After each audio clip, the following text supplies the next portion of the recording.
meeting of the Falls Township Board of Supervisors to order. It's about 7:35. I apologize for the delay. We'll begin, as we always do, with a salute to the flag, please.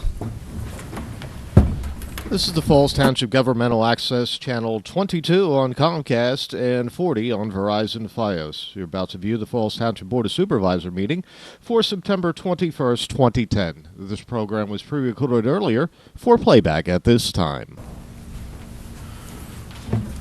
Hi, Mrs. Pullen. Can you call the roll, please? Mr. Zucka? Here. Mrs. Fossey? Here. Mr. Harvey? Here. Mr. Vince? Here. Mr. Snipes? Here. Okay. All right. Thank you. We're going to begin tonight right away. We have a pretty big agenda. We have a sketch plan for additions and renovations to the Eleanor Roosevelt Elementary School. We know Pennsbury's been doing work on all the schools, elementary schools, I guess, specifically, and it's Eleanor Roosevelt's turn. Just so people are clear on what a sketch plan is, we don't usually get a lot of sketch plans, maybe one a year, something like that, if that. A sketch plan is essentially something that an applicant can do if they're going to do some kind of project. It gives us a chance to get a quick look at a project. It allows the applicant to get some feedback from the board without having to go through the entire detailed process of producing the many pages of plans and going through all the expense. They can find out ahead of time what are some concerns that we might have, and they've already been in front of some of our other boards. And that'll give them a chance to then, not have to waste a lot of money re-engineering things that they find out they have to do or we're going to ask them to do. They can get that ahead of time. So there is no vote on the sketch plan. It's merely just listening to what it is. We'll have some comments. We'll allow some public comment if there's any, and they'll have their feedback, and then they can make whatever adjustments they need to make, and then they'll come back for the regular kind of preliminary and final plans that we will then approve or disapprove of. I guess maybe we have to leave that option open. All right, Mr. Grant, I don't know if you want to add anything in terms of who's here this evening. Okay, so I see Mr. Jalboot. Is it? Yeah, okay, I see Mr. Gillette is here also from the school district. So hope I didn't steal too much of your thunder there, but we'll let you present first.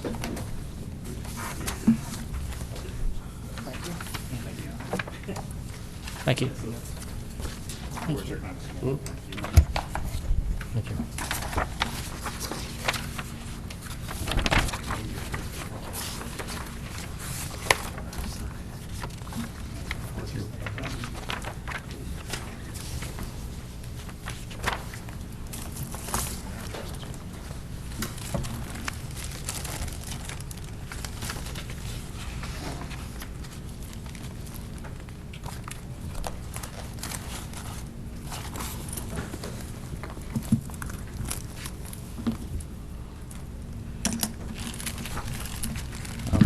Thank you very much. We started this process with the feasibility study in 2008 on this facility and cited all of the shortcomings academically as well as with the building facilities and site. Just quickly, some of the things we found as a shortcoming, was that the bus drop was at the rear of the school and the parent drop was at the front, and the office was in the center of the school, so there was no real good control, security, or supervision. So our plan to address that, I'll talk about in a minute. Also, the students had to cross a parking lot to get to that play area, which was obviously an issue. We've been told about some water problems down at this part of the site, which our civil engineers. I'm sorry, I apologize for interrupting. I should have noticed this first. Would you mind, just so the people behind can see what you're doing, is it possible you could put it on this wooden easel instead, and that way even turn it a little sideways? And we have plans in front of us as well, so we can, that'll allow, that'll allow the public to see what you're talking about. Can you guys see that, or maybe turn it? While you're at it, sir, would you introduce yourself? I'm sorry. My name is Dan Jalboot. I'm a partner. Spell the last name, please. Jalboot. I'm a partner with Daly & Jalboot Architects. All right. I apologize for interrupting. No, that's you, okay. Thank you. So the buses drop at the rear, the parents drop in the front, the office is in the center, so there's no one real entrance to the school, which is a serious security problem with schools. As I had mentioned, the children need to cross this parking lot to get to the play area, which is obviously a safety issue. And their paved play area essentially is part of an existing parking lot for the remainder of the employees. There's also some modular classrooms, which were originally at Medill Bear a long time ago, and then eventually were removed to this location and are in serious disrepair and are substandard classrooms for elementary level. But they serve their purpose for the short term. Our goal is to create one main entrance, which is, of course, at the front of the school, the address of the school off of Walton Road. We are moving the office to that facade so they can supervise the coming and going of vehicles and children. And we will turn this existing parking lot at the rear into a paved play area so that the children, when they need to go to the play area with the equipment, do not need to cross a parking lot.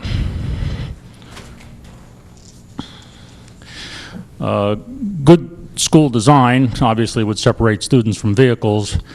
The next thing you do typically with vehicles is you separate the buses from the cars, and then further along, if you can get the parent drop separated from the parking as soon as you can, that parking circulation. So what we have done here is we've created a bus loop here, and we had some feedback from the Planning Commission, and what we did was to increase the length of that to accommodate all of the buses, vans, and short buses that come to this school at one time, even though we've been told they aren't there at all at one time queuing. So, but we've increased that based on some of the comments from the Planning Commission.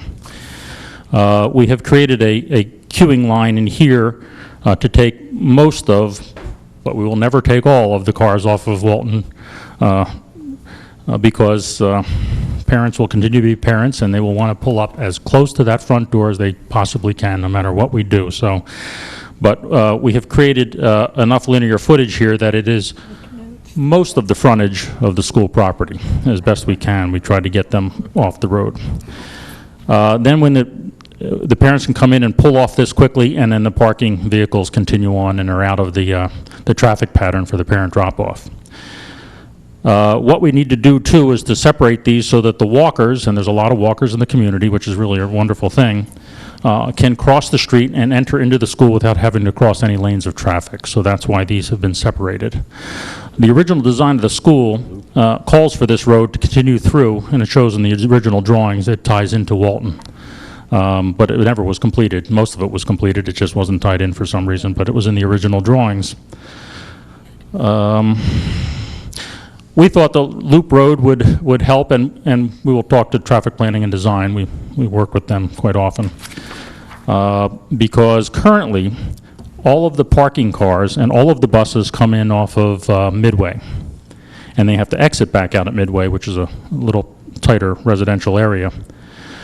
All of the parent pickup takes place along Walton. Having this access through here the way it was originally designed would allow some of the parent traffic in their pickups. Not all of them need to discharge onto Walton. Some would be able to come back out and exit through Midway. So I think it'll disperse traffic a little better. The same with the parking patterns. Currently, all the vehicles that come to the school, all the teachers have to enter in off of Midway to get to the parking lot. They have to exit that same way, but with this design, they would be able to, again, disperse, and maybe they would reduce some of the load on those roads. So we're hoping that would help the situation. The plan is to, at the end of the construction, to remove those modular classrooms, which are small and need a tremendous amount of repair. And those are essentially being replaced with this addition, and the addition slightly larger because those rooms are substandard size, and we are making them more appropriate. One good portion of this addition is a library, which currently is housed in basically a classroom-sized space, which is inadequate. So that's partly why this addition seems larger than the modular classrooms. And just quickly, we can show you a plan. Don't want to take up too much time, but just we'll be adding to the boiler room part of what we have to do these days with new ventilation and air conditioning and heating requirements. The storage space is here, which was in this space, which we are expanding into an additional kindergarten classroom. We're creating an entrance lobby so that there's some security. Once school starts, the building will be locked down, and as typically, you would enter into here, and you need to enter through the office, be buzzed into the office to get back into the classroom because the inner doors will be locked, and that's typical of school design these days. This is the addition that will essentially be replacing the modular classrooms, and we've created this kind of loops to shorten the trip distances for the children between classes, so when they circulate from reading to computer to cafeteria, they aren't traveling too far. So that's it in a quick nutshell. We plan to, we know that a third entrance off a residential lot, and this is institutional, but it's limited to 2, but we believe this is a much better design. We did some work at Manor. We had a single entrance for that bus, but the frontage on that property allowed for that. It was quite large, as you know. Here, when we put the templates on for the buses, if you come in and you do your S-turn and then turn around again to try to make a turn, it puts you on the properties across the street, so we really can't do that given the depth of our frontage. So this also reduces the amount of impervious we have to build, because if we created a loop to come back here and go back out, that's a lot of road we don't really typically need to build, so we'd like not to do that. The project is pursuing a LEED Silver certification, so it'll be hopefully environmentally friendly building.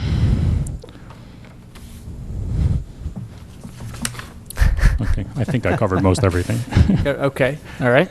All right, so I know that we'll have some, like I said, comments from board members and questions, and also I guess we'll allow our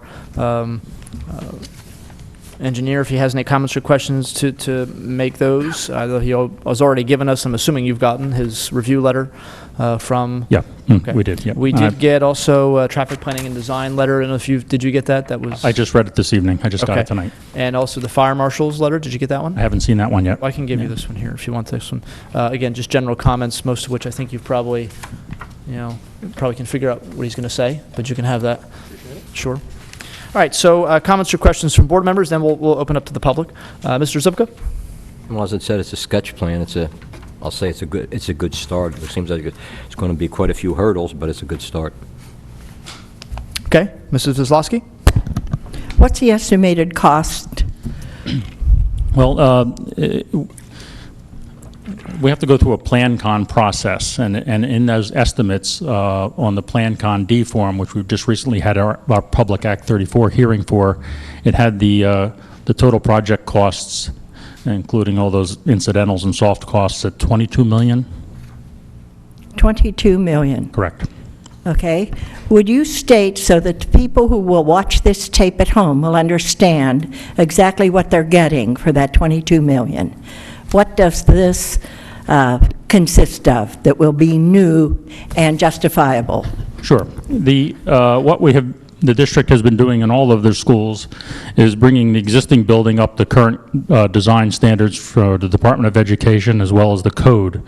We are essentially gutting this building. We're leaving walls for the most part, most of the classroom walls, obviously the roof, the floor, the slab, but we're replacing all the mechanical systems, electrical, plumbing, some of the finishes, ceilings, obviously keeping the structure. We'll be putting a new roof on this, so the roof is desperately needed.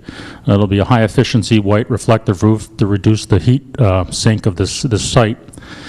We're putting in new thermal break insulated windows. We'll be improving the ventilation, bringing it up to code, which has some pretty high standards these days that the school wasn't originally built for. We'll be obviously improving and making the site much, much safer for the children. And this addition will replace some classrooms that are substandard. In the study, we looked at the costs for renovating those classrooms as is and leaving them substandard as far as space is concerned, and there was a considerable cost associated with that alone. Then when we increased those classrooms to equal the rest of the elementary classroom sizes in the district, We obviously reduced the number of rooms there, so we had to not only spend a lot of money on a structure that was essentially modular portable classrooms, then we had to build additional classrooms, so that didn't make any sense. So some of the money is in this addition, which will replace those modulars. We need to bring in new electrical service to the school. We have money in there for a lot of the soft costs, because there'll probably be some costs from the municipal authority and a few other things. We will control all the stormwater, which currently isn't being done, in order to dry this area out. I think it'll make some of our goals with the LEED certification is to, obviously improve the learning environment for the children, and natural light is an important part of that, and has been proven repeatedly in many tests. We're going to work that into this design so that it's a better environment for the children. So the Plan-Con process set up by the Department of Education has a series of checks and balances built into that system, that when we go out to bid, they apply.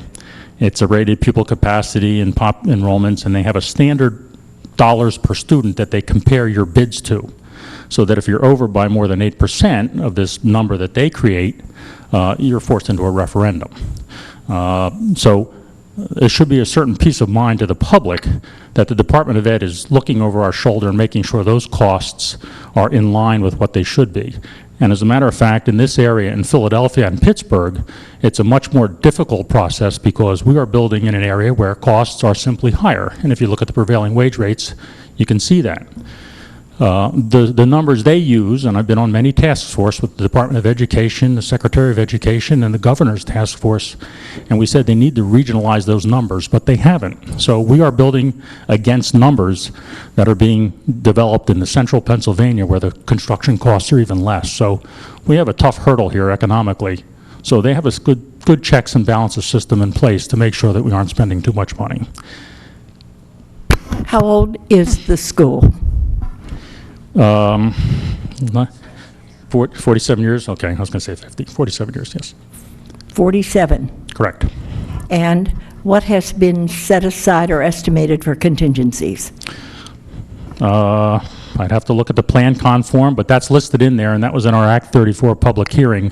All of those numbers, and there's 2 pages of numbers, have to be open to the public, and they're listed in that form. We typically use somewhere in the range of 7%. I'm kind of proud to say that we've averaged around 1% in change orders, so that's what the contingency is for. 7% of 22 million. That's correct. Now, Because if we did anything less, the Department of Ed would question us. We don't expect to use that. well, that would be if we had confidence in those people who are, quote, looking over your shoulder, because I have found that they're mentally deficient sometimes. You finished, Ms. Wissels? Thank you. No, I'll wait until we get some firm numbers. I'll go to the school board for that, but I thank you for your information. My pleasure. Okay. Mr. Snipes? Yes. Thank you for the presentation. One of my questions was, when the school was built, this is essentially an entire gutting and renovation of the building. Well, even beyond that, you're replacing the roof. Well, Correct? just we're keeping the structure and the deck, and we're replacing the insulation and the membrane. Correct, right. Yeah, and we're keeping most of the interior walls, but we're, taking chalkboards and replacing with marker boards, and, there's some old asbestos floor we'll be replacing with VCT and things like that. That's the school where I was a student, and when I go in, it feels very familiar, very similar to what it was when I was there in the 60s. So unfortunately, or So, fortunately, still have the pink ceramic tile. I'm guessing it hasn't had a major renovation in the 40 or years or since. I was wondering about, you mentioned the LEED certification. Does that mean you're going to be using alternative technologies, solar panels, or would there be a reduction of expense on electric and energy? Yeah. Right now, we're looking at covering a good portion of the new roof with solar panels. We're looking into the solar tube natural lighting, so hopefully we won't even have to turn a light on in the classroom. We'll be bidding all those as alternate bids so that we can manage the costs. But we're looking at all the paybacks for not having to flip the lights on each time versus the cost of putting these tubes in, for instance. green materials, sustainable materials, not trucking things more than 500 miles. PlanCon reimburses, it looks like the reimbursement will be, I believe, an additional $400,000 over the life of the bond for pursuing this lead, so it easily pays for a lot of that, so that should hopefully be good news for the taxpayers. It looks like between the old building and the new section of it that there's some kind of courtyard or atrium, or what's the use of that, or why is that The included? use of that is to, again, bring natural light into the classrooms. We have done this at... Excuse me, classrooms are all around that Correct. courtyard? Yeah. Okay. So there's some nice large windows, and we'll be shading them and using low-E coatings and all that. But another thing, a lot depends on how dynamic the teachers and principal are at the school, because in a lot of the schools we've done, that becomes a nice outdoor classroom where you can grow little plants and study them. You can do science experiments, weather experiments, without having to worry about them being vandalized. And without leaving the building, obviously. Correct. One question I had was the current area, which I think of as the front of the building, which I guess in the original design of the school is the back, the side that goes out to Winding Way. The Midway side. The other side from what will be your main entrance to the school. That large parking lot there, it says on the map, existing pavement will remain for new playground and overflow parking. And I wondered, just in terms of impervious surface, if we really need that huge area as a paved playground and whether some of that might actually go. We can look at actually the exact sizing of that. It exists. We're not really buying. We're going to resurface it, obviously, because it's in desperate need of that. But it's the base and the subsurface is already there. So, but we can look at the exact size of that.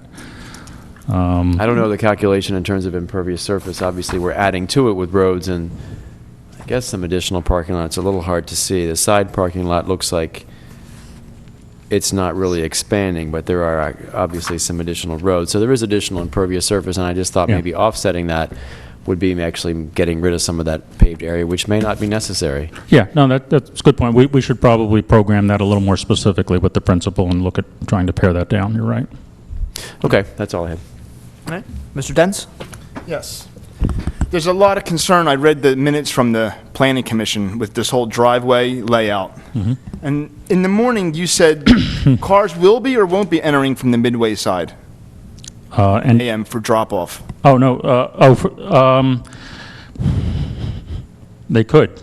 Yeah, Could. they could come down. The entrance into the drop-off is at this point here. I'm sorry if I'm blocking everyone out.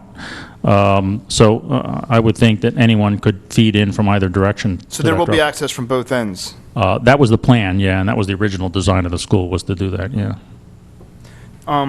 Without getting too into the Planning Commission notes also, how many cars will actually fit in that loop? Do you know? Any idea? Gee, I don't recall. We did have a bunch of little cars in there, and I What's can't remember. on I the think, street now? yeah, I think that, I'd have to go back and verify that. I honestly don't recall, but we did check that. I think the linear footage in this queuing area, boy, it may be greater than that, but it's at least 400 feet, I think. It's as long. It's obviously at least as long as the whole school. We have a pretty good handle on how big that is. So, And on the weekends, this will be closed off, so it won't be a cut-through street. well, that's up to the something to township talk about, ultimately. right. But yeah, the street that's okay. Where's my memory? Bernard. Thank you. And Lion, yeah. Ultimately, they end up going through, and there's another street beyond it. So to go past either of those streets to get to this, to use it as a cutoff, doesn't seem to make sense to me, but the district already said they would do whatever the township desired, so. And in the morning, there will be access for walkers in the back of the school? Oh, yeah, yeah, the doors are typically, there's a couple entrances are usually open during the start of the day, obviously, and then they're locked down once school starts, and that's pretty standard for every district that we work in these days, so. And then And the what's only the- place you can get in is the main entrance, I'm The sorry. bus loop now, I know, goes around out Midway and down Winding Way and back to Makefield Road. What route will the buses take now? Are they going to go back south, I guess, towards, Well, they can come in any of these roads on either side of the they're gonna be property going all over the place? to get, well, I actually think it'll improve things because the streets back in near Midway are fairly narrow, especially with the cars parked in the street. I know that Walton's is a wider street, and some of these feeder streets seem to be wider. I didn't actually measure them, to be honest with you, but it seems to me that gaining access to Walton Road is a lot easier than getting to Midway with all the buses. I mean, after school, when the buses are leaving, will they be going all the way back down Walton? Or do you even know that? They will be coming and going, and their trips will begin at Walton, so where Mr. they... Gillette, can you answer that? You don't know either? You'd have to use the microphone, Mr. Judge, to say no. Yeah, they'll be coming in on Walton. And then departing, I guess they'll be going back to Makefield Road, is that right? Yes. So they'll be going back down Walton? Depending which way they're going with students, they may be going back into the development, they may be going out to So they'll be Makefield going both Road. directions. Yeah. And you said that one of the concerns of the Planning Commission also was the length of the bus loop. You said you increased that so you could stack all 9 buses in there? Yeah, they aren't actually 9 buses. The principal said that they have 3 full-size buses, some short buses, and vans. So that's what we were shown in here, and the district said that they're never there at any one time, even at the queuing time at the end of the day, which is typically when they would be there. But we just went ahead and increased it based on their comments. Right. Another concern was the parking on the parent drop-off loop. Cars will be able to park there in the morning during drop-off, or no? That would be visitor parking, so I can see parents coming in to need to go speak to a principal or a teacher in the morning, which is pretty typical. They would park there, and they'd walk their children. There's a sidewalk at the front of the cars where they would pull in, and there's a crosswalk at the corner so that they could be seen from the cars pulling in. What we did here, and we'll talk to your traffic planning design, and if we need to do a traffic study, that's fine, and we'll do that. We have 81 parking spaces, which is the maximum number of employees they have, including janitorial staff and all the cook staff and so on. One of the lead points we were trying to get was to only provide that number, which is just the number for the staff. Obviously, the attempt there is to minimize impervious. If that's not adequate, we'll just have to forfeit that point. So, but that'll be part of the discussion with the township. So. Okay. But this cut-through road, that's going to be open to both directions all day then, you're saying, from Midway and from Walton? That was the intent, but I'm sure the township will have some input. So. Right. Yeah. And you're aware that there's already a stormwater problem in the area? Yes, we're made aware of that, and my civil engineer is made aware of that, although he didn't express that clearly enough at the Planning Commission meeting. I corrected that issue. Okay. I guess that's about all for now. Okay. Yeah, a lot of the issues I had were raised, as Mr. Dent said. I read the minutes of the Planning Commission and their concerns, as he's already stated, and I was glad to hear that you're going to lengthen the bus loop. You know, and I suppose that in terms of visitor parking, I would imagine that, you know, having done, would this be the last elementary school that's done? I think all of them have been done except this one, correct? Well, Afton doesn't need to be done, really, because Yeah, we have Afton, we have Village Park, and we have Edgewood, but we have nothing in the near future for any of those. All right. In terms of the other schools that have already been done, I would imagine you could just probably gather some data from those schools in terms of how many visitors they have per day, how many spaces they need. I know traffic planning and design brought up the issue of, you know, does it have enough sufficient parking on things like back to school night or you know, things like that. You know, having, you know, worked at, you know, schools for about 17 years, I can tell you, I don't know if any school has enough parking spots for back to school nights or things like that. You just don't have enough. Yeah. But obviously, I'm glad to hear that you're looking to limit the number of spaces, because we've had discussions, and I've had them with Mr. Sullivan too, about some of the requirements for, you know, shopping areas, let's say, to plan on the maximum number of cars that could possibly be there. And anybody that sees, you know, the giant shopping center off of, you know, sort of off of Hood Boulevard sees, you know, hundreds of parking spaces that are empty all the time that could easily just be turned into grass, and you wouldn't have as much runoff, et cetera, et cetera. But I like so far everything you've done. Obviously, the school needs to be done, and getting rid of the modulars is a good thing. And I think all the concerns that I have, you know about already through the Planning Commission and through the other board members. So. Those are my comments for the time. I have some follow-up questions. Okay. You mentioned 3 schools, Mr. Gillette, 3 elementary schools that are yet to be done. Afton, Village Park, and what was the third one? Edgewood, we don't have any specific plans for them at this time. That may be years in the future. Edgewood's relatively new as compared with the others. Right. That's why we have no plans for Well, it. what major malfunction occurred at Eleanor Roosevelt that would cause us to gut the school at this time with the economy so bad? Well, it's just the age of the building, the condition of the building, the condition of the building systems like the mechanical system, the electrical system, the building envelope. The windows are in terrible shape. They leak.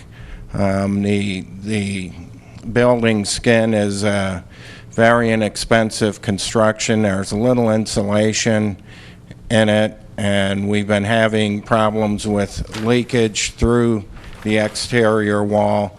You've Part of this described most project. of the homes in Levittown and Fairless Hills, and we're the ones that are going to be expected to pick up the tab for this. No. Our homes are 52 years old. And, you know, I am very conscious of the hard times that people are having now. Everywhere I go, I get stopped and asked, when are we going to call a halt to unnecessary expenses? And, you know, I would question very seriously gutting an entire school. No one that I know of is considering gutting an entire house because the roof leaks or whatever. I personally put the roof on my Fairless Hills home by myself, and it's had 2 roof overs. I did that one in '68, and there's another one that was done sometime in the late '70s or early '80s, and I hired a guy to do that. But I can tell you that you are experiencing what all of us are experiencing, and I don't very often agree with some of the changes that are made. The perfect example is the Oxford Valley School where my children went on Trenton Road. And that money, I think, was wasted. And I'm concerned about what's happening here. When do you expect to have this project move forward if the school board does not adjust what you're planning here now? The intent would be to start construction in the late spring. In the late spring of 2011? Yes. And when do you expect it to finish? August of 2012. August of 2012. Now, has there been an influx of new students into Eleanor Roosevelt? No. However, with a lot of the programs we have, some of the spaces within the building, like book storage rooms, some of the closets, are currently used as teaching space. They don't have proper ventilation. They're not really designed for instructional use. They're inadequate, and part of the intent of the project is to correct those issues. What is the enrollment at Eleanor Roosevelt? I believe it's 445. And there has been no anticipation of a whole bunch of new kids coming to that school? No, I don't believe our projections showed any great increase there. Well, thank you. This is just the initial inquiry. I'm sure I'll have a lot more questions as we move along. Okay, assuming there's no more board comment, Mr. Sullivan, did you have any comments or questions at this time? Just one question. Have you applied to the zoning hearing board? Yes, they, I believe, dropped things off today, was it? Yeah. Without a fully engineered plan, you realize that there's a possibility there may be more relief required once you have a fully engineered plan? Yeah, there may be. The most of the issues that were mentioned in the zoning section by your company, we're going to just simply address and fix and make compliant. So it was only this entrance working with the township on where planting might go, just so that kids aren't dashing into parking lots through some bushes. If that doesn't work, we'll just add some fences to prevent that. But and there was a third one, but it was a minor. I don't even recall what it was, to be perfectly candid. So mostly it was just this third cut that we were looking at. All I have, sir. Okay, thank you. Well, I'd like to know what the total number of square feet is, if you know, and when will the complete engineering plans be ready for public inspection? Okay. I believe the existing building is roughly, from what little memory I still have, is 55,000 is the light tan here that's going to be renovated, and I think the addition is somewhere in the 20s. 25, you have it Thank here. you. It's on the sheet that you did provide to Okay, us. great. We all have this. Oh, okay. Existing school, 55,464 square feet. Classroom addition of 25,625 square feet. An additional boiler room to 1,800 roughly square feet. New lobby, 355 square feet. Thank you. Yeah, I'm asking because the public does not attend the meetings, but they do watch the tapes. Sure. And they will be as interested as we are Right. in what's going on here. They're working 2 jobs to pay their taxes. Okay. Can I add one more? Sure, go ahead. I may be biased, but as an Eleanor Roosevelt parent, this school is in desperate need of a renovation. I mean, the modular classrooms are tiny. They're the size of a good-sized bedroom at best. It's ungodly hot in the warm weather there. The library is tiny, like Mr. Gillette said. I mean, he brought up a lot of good points. The safety concerns with the layout now, with the office in the middle of the school and 2 entrances, it's very confusing going in and out. The traffic, if you go there in the afternoon picking kids up, it's a nightmare on Walton Drive. It's a nightmare. So it is in desperate need of a renovation, if any school. I mean, I haven't been to the other schools. Like I said, I'm a little biased, but as for this school, it is needed. Okay. All right, assuming there might be some other public comment. Is there any public comment needed or questions this time? I see no hands. All right, then. Well, thank you, gentlemen, for coming out Thank for you. the presentation. We'll look forward to seeing you at some point in the future. All right, thanks. Mr. Jabbout, are you the main architect on this project? I am the partner in charge, and the project architect is Amy Layton. Yep. Do these plans reflect your work? Yes. I'm not sure how to answer that. I'm sorry, but Well, yeah. solely your work, what percentage of these plans are you responsible for having prepared for this presentation? What I brought this evening is we created all of the drawings on these pieces of paper. I'm not quite sure how to answer that question. I'm asking, From- how much of this is your idea set forth in the plans? Well, it's our office. It's a collaborative effort. You've answered the question by not answering it. Thank you. No, I would like to answer it. Architecture is a collaborative effort, and it's a team effort, and the architect initiates the design, and our engineers work with us to make that happen, and there's a lot of give and take structurally, mechanically. We have to accommodate certain things, so it's a difficult thing, but I think I can fairly say that I would take responsibility for everything on these sheets. When did the project start? Well, it started, I guess, in 2008 when we created the feasibility study, and we were analyzing the building to see if it's compliant with code and the Department of Education minimum requirements. Thank you. Okay. All right, thank you, Mr. Jabbout. Appreciate your time. Mr. Gillette, thank you. Okay, item number 2 on our agenda is a presentation by Carol Besky from ACT Engineers. Mr. Gray, do you want to make any comments, or? Yes, Carol Besky is here tonight to discuss the Biles Island plan, give us an update on where we stand. Okay.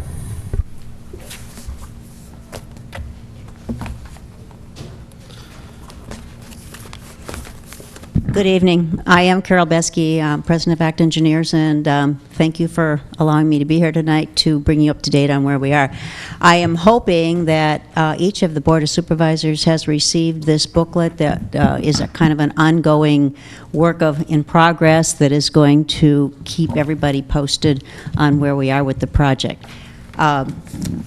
The first thing that we had to do, because this is a very complex partnership, was for us at Act Engineers to really touch base with the main characters, wrong word, the major players in this project. And just for the people at home that will be watching this, I would just like to reiterate, because I know you all know this, but for the public, they may not. There are four main players in this. Obviously, it's Falls Township, because it is your township, it is your property that is within your township. Then there's Waste Management, and they are the owners of Biles Island. So as we're working on the Biles Island master plan, obviously they become a major, major player. And they need to have Biles Island for their daily cover for their landfill. So we've got Falls Township, we've got Waste Management, then we have the Army Corps. The Army Corps is responsible for dredging the river. They need a place to put the dredge material. They happen to have a contract with Waste Management, so therefore we have dredge materials at Biles Island. And then we have the PADEP, which is the permitting agency, which has given permission for the Army Corps, and actually by law, has to provide a place for the dredge materials from the Delaware River. So we have this very complex group of people that we're working with. So to date, what we have really done is we have met with each of those agencies, and we started with Waste Management, and basically, I have to say that when we first arranged the meeting, they were not quite certain what Falls Township was really doing moving forward at this point in time with developing a master plan for Biles Island. And after we had our conversation and started to tell them about the fact is that Biles Island and your master plan and what you're going to do there is really going to be a longer-term process. It's not like we're going to go out next year, have a design done, go to construction, and have a wonderful ongoing park there of any type. It's going to be a phased-in park, and I think you all know that and realize, because there is still an ongoing dredging effort that is going to take place there. So at first they thought it was premature. By the time we finished talking about how we were approaching the project and gave them a kind of an insight into what you, I think, all are a little familiar with is Palmyra Cove, the dredge material site, nature park down the river, they were actually quite pleased and really became very supportive. We had a wonderful tour of the facility with them. We had, exchanged a lot of information. They're very much willing to work with us with providing data and maps, and they really are, I think, going to be a great partner in this. And so I think we accomplished a lot with just reaching out to Waste Management. The next step was meeting with the Army Corps. Obviously, they're a major player. And we had a really good meeting with the Army Corps, basically trying to understand what their needs are, what their timetables are. As you know, they're responsible for dredging the river and keeping it open up to the PSENG generation facility on the other side of in Trenton. So based on that conversation, it was recommended that we all get together and go meet at PADEP. That was another interesting little meeting because we had all the representation there from all of the entities. And by the time we left there, it was agreed that as we move forward with the master plan, that we should, as we got a little more into this, that we should come back and they would like to be involved with our progress. The real interesting factor in this is that there needs to be dredge material placed somewhere. Biles Island is the farthest reach that the pipes can go. And quite honestly, the Army Corps would like to have something closer in the southern direction for the piece of the Delaware that they have to dredge, which is from the Turnpike up to Trenton. And they're looking at Echo Point, and that becomes an interesting place also for the waste management people as they're filling their landfills and looking at new space. So there's a lot of complications here, but we had to work through all those agencies and those people to get them on board and to help them understand where we're going with this and what we're trying to accomplish. The real key is, I said before, is this is not going to happen overnight. This is going to be a phased project. Now, one of the things that you have already is in cell number 1, and I don't know if you got the minute, did you get the handout that I, yeah, great. In the back, you have this same map that I have up here, and in cell number 1 is the area that is already a wildlife management area for them. Just taking that and building on it is going to be part of how we're going to probably approach this. And one of the other things that I was particularly delighted about when we were meeting with the Army Corps, when I stood here in the spring and we were talking about, hopefully getting this project, one of the things that I had said, I really hope we can open the river. And in speaking to them, and I'm just going to walk over here away from them with the mic for a second, the Army Corps people did not see any reason why we can't start to think about opening up some of this. So no matter what we decide is going to be the actual plan here, I mean, we have no clue what your stakeholders, what you people really want to do with this. We've got ideas from, our side, but it's really going to be dictated by what the people in Falls Township want. So, saying all that, that made me really excited because it lends other possibilities of access to the river, and you have such an asset here with this piece of property and what it can mean to Falls Township going forward. And for that, I get really excited. So the next step is going to be, and hopefully in the next few weeks, we're going to start meeting with the stakeholders and having stakeholder visioning meetings where we want to hear what the people want. We want to hear what people that live in your town want to see there, and we're going to start to gather all that data and then start to put pen to paper. So I hope you're not disappointed that you were thinking you were going to see some great, wonderful vision tonight, but the visioning is going to come when you're all engaged in that, and it'll be coming forth very soon. So that's kind of where we're at this point, and so questions. Okay. All right, thank you, Ms. Besky. Again, we're obviously not taking action on this evening, just hearing a report. We hired ACT engineers several months ago, and they've been, as you've heard, diligently at work, meeting with the various agencies and businesses that could limit what we could do there. And so I think it's a good first step. We don't want to start planning for something and then meet with the Army Corps, or then meet with DEP and find out, oh, never mind, we can't do that. So let's find out what the limitations are first, and now we'll start having some input. Let's hear from board members, and we'll open it up to the public as well. Mr. Zipka, comments or questions? I have none at this time. Okay. Mrs. Kozlowski? I have 50 questions, but I want to tell you, first of all, that since the night I met you, I had been hoping to reconnect with you. I think you're intelligent, and I think you're honest, and I'm very happy that you got that job. Thank you very much. I really am quite sincere. I don't give too many orchids, so enjoy. Thank you. I appreciate that. Thank you very much. Okay. Mr. Snipes? Yes, thank you for starting us off with the explanation so far. And looking at the map, I couldn't quite tell, and I'm not asking you to say more than you feel is appropriate to say in terms of your conversations with the Army Corps, and they may not know what their future plans are either. But were you saying that the Army Corps is less interested in using Biles Island as they have been through their arrangement with Waste Management for their dredge materials? I would not say they were less interested, but what I would say is that they would really like to see something farther south.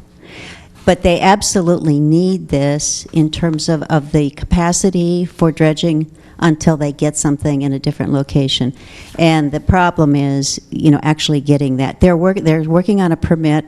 Waste Management and the Army is working on a permit with PADEP for opening up Echo Point.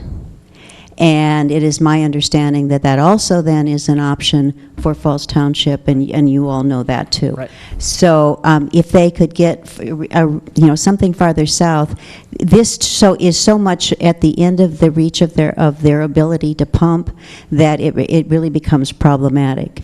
But they also are very clear to say that they're going to need some space up here going forward, and at least for the near to midterm, maybe long term, and that is to be determined. They would like cell 2 and cell 4. We may want to see if we can't negotiate something different. There's just a number of things that we're just getting into.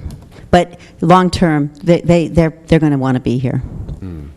And of course, I don't know what Waste Management's contract is with the Army Corps, but 2021 or 2021. Yeah, I just looked at that, actually. Okay, December yeah. 31st, 2021. 2021, right. 21.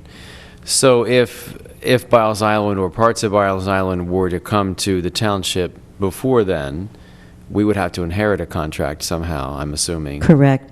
You would have to revisit how this would be done, or we've had discussion about possibly just as this management, the wildlife management area in Cell 1 is currently a wildlife management protected area.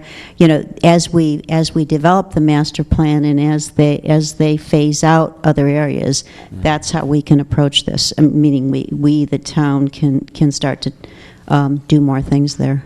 And it's good that you have the experience with Palmyra Cove, where there is an active reception of dredged materials, as correct. well as a wildlife and Right. community access. I just want to say, for me, when I look at the ongoing dredge here, that is not a big deal. I mean, it truly can work so well with a nature park, and it becomes part of an educational process. And in fact, right now at Palmyra Cove, we're about to move.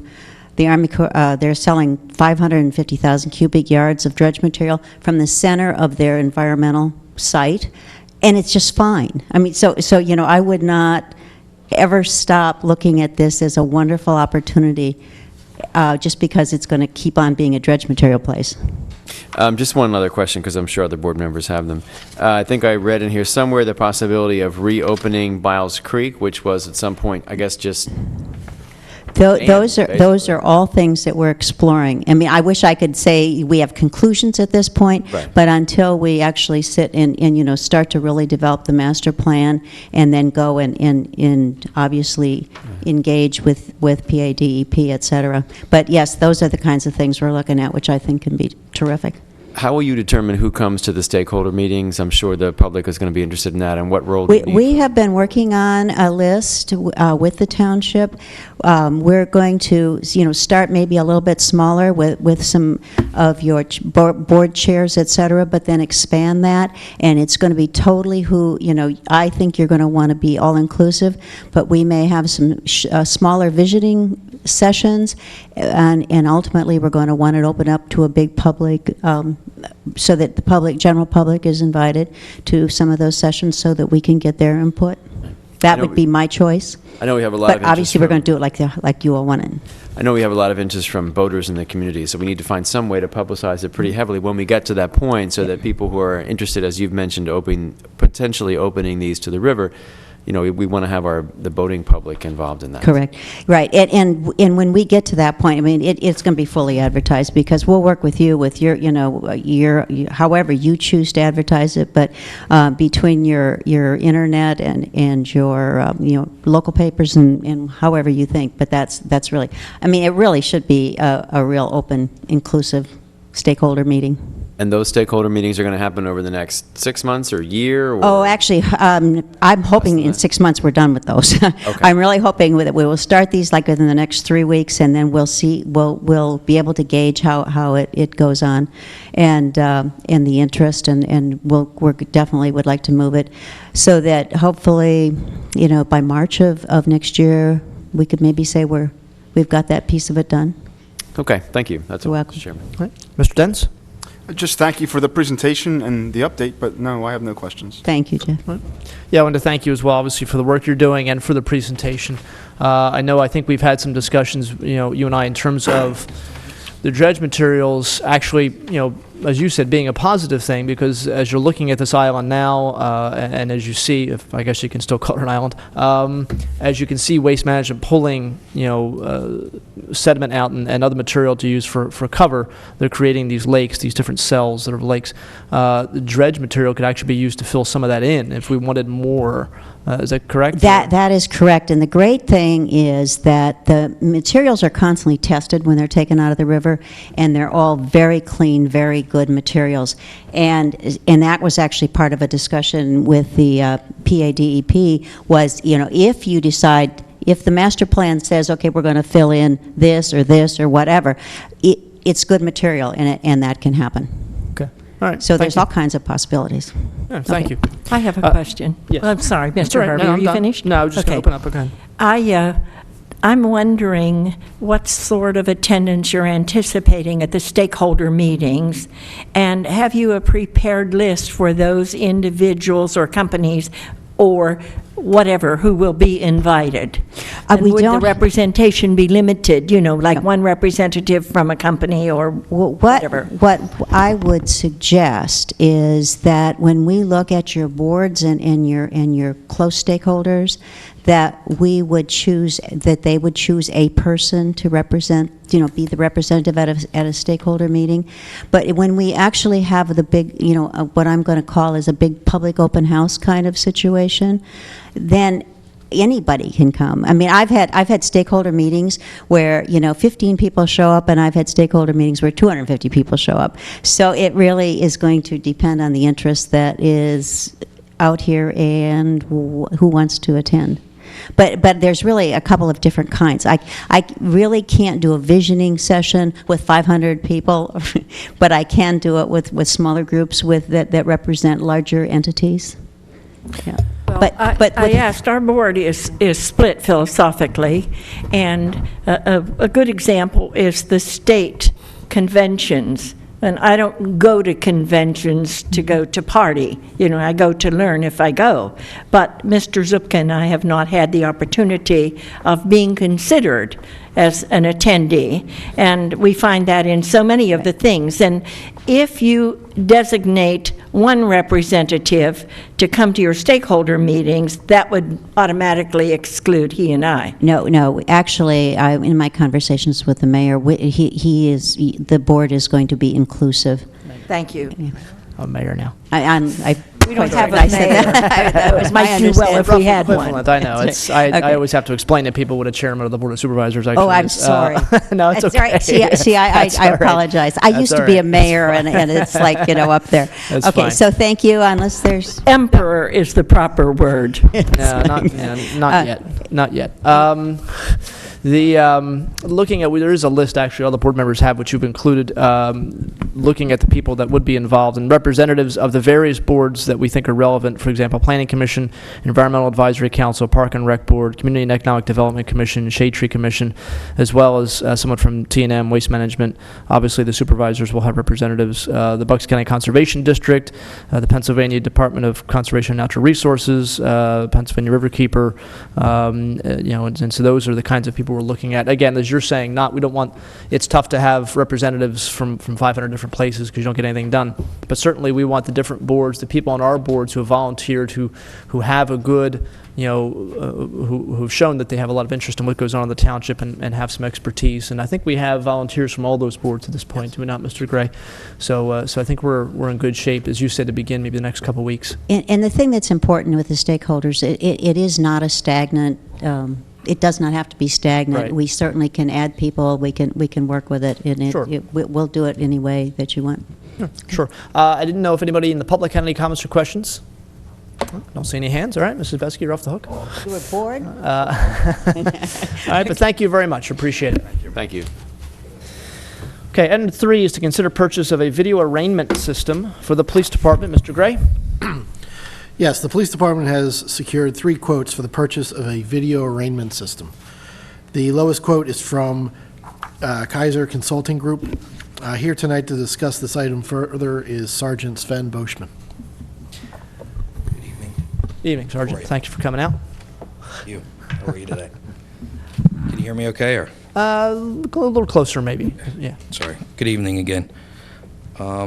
basically, you have the quote, the 3 quotes from the 3 companies. Kaiser Consultant came in at the least expensive for the device. The device is actually going to be utilized throughout the county by the 10 booking agencies along with the 20 district courts throughout the county to limit the actual transportation of defendants prior to being taken to the prison. And that's basically the idea behind it. Okay. And I know you and I had some discussions on this. This is essentially something that was ordered, I believe, by the president judge. Is that correct? It was. It was actually, the actual order came out July 15th of 2010 and went into effect September 1st of 2010. That requires all defendants to be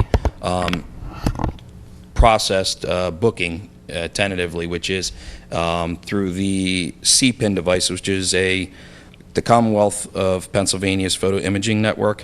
So we take the actual pictures of defendants that go in the web CPIN, and then they get ran through an APHIS machine, which is the township went live at the beginning of the month, actually. We made the deadline, which was great. Within minutes, you get a read back if who the defendant's true identity is. And immediately, you get through the clean terminal, you actually get the defendant's criminal history down, after which you prepare a criminal complaint, and then a arraignment is scheduled through the district court, and the on-call judge will dictate whether you have to bring them before the judge or you can actually do it through a video arraignment. Okay. All right. I'll let other board members have comments and questions, and we'll let public have comments as well. Mr. Zipka? Thank you. This is more of a comment. It might seem that every other meeting we are buying something new for our police department, but technology, keep in mind, technology is changing so fast today. Just think of the cell phones and the Blackberries and everything you can do with those, and it constantly changes, and you constantly see the new offers that come out. It's the same thing with the information network that our police departments are using. It's only going to help them become more efficient, but the technology is changing so fast, and we're not trying to keep up with it. We're trying to stay ahead with it. I just thought I'd bring that up if people think every other meeting we're buying something new, but we have to keep up or stay ahead.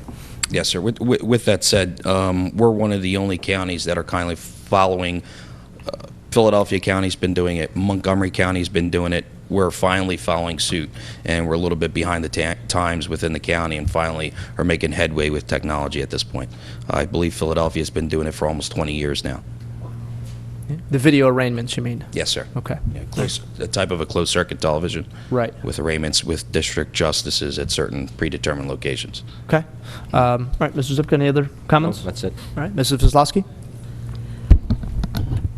Do you still adhere to the 6-hour rule for an arraignment on a major charge, a major felony or something like that? Or is this going to bypass the 6-hour rule? To be honest with you, after regular business hours, it's an on-call. Every 4 hours, there's an arraignment for the most part. Every 4 now instead of 6? Correct. And you work closely with the district justice. Now, I'd like to understand how the on-call judges, and incidentally, there's a full moon tonight. The district justices are going to be very busy. But how do the on-call justices fit in? Now, you'll be having the assigned district justice who's doing his or her week. And you prepare your criminal complaint at what point? I tried to follow you, and I wasn't sure I understood completely. I was imagining I was still in the court and how that would apply to me. Basically, after we find out, the APHIS device has two ideas behind it. One, we can identify a person who they exactly are, after which we run them through the whole system and prepare the charges, the criminal complaint, and then we actually call the judge and let them know that there will be one to be arraigned at that point. That after is, which, excuse me, that is so necessary. That was one big flaw, because we would put them in a high enough bail, and they'd get up to Doylestown, and I'd find out the next day they've been let go, you know, and they would have a quickie hearing before someone who knew nothing about the facts. Would this information be shared with the district attorney's office or any of the common pleas judges who might be asked to let someone have their freedom? to quote the newsletter specifically, it says it also requires the arresting officer to provide a copy of the defendant's criminal history to the judge prior to arraignment. So yes, Your Honor. Now, the judge meaning the district justice, though? Yes.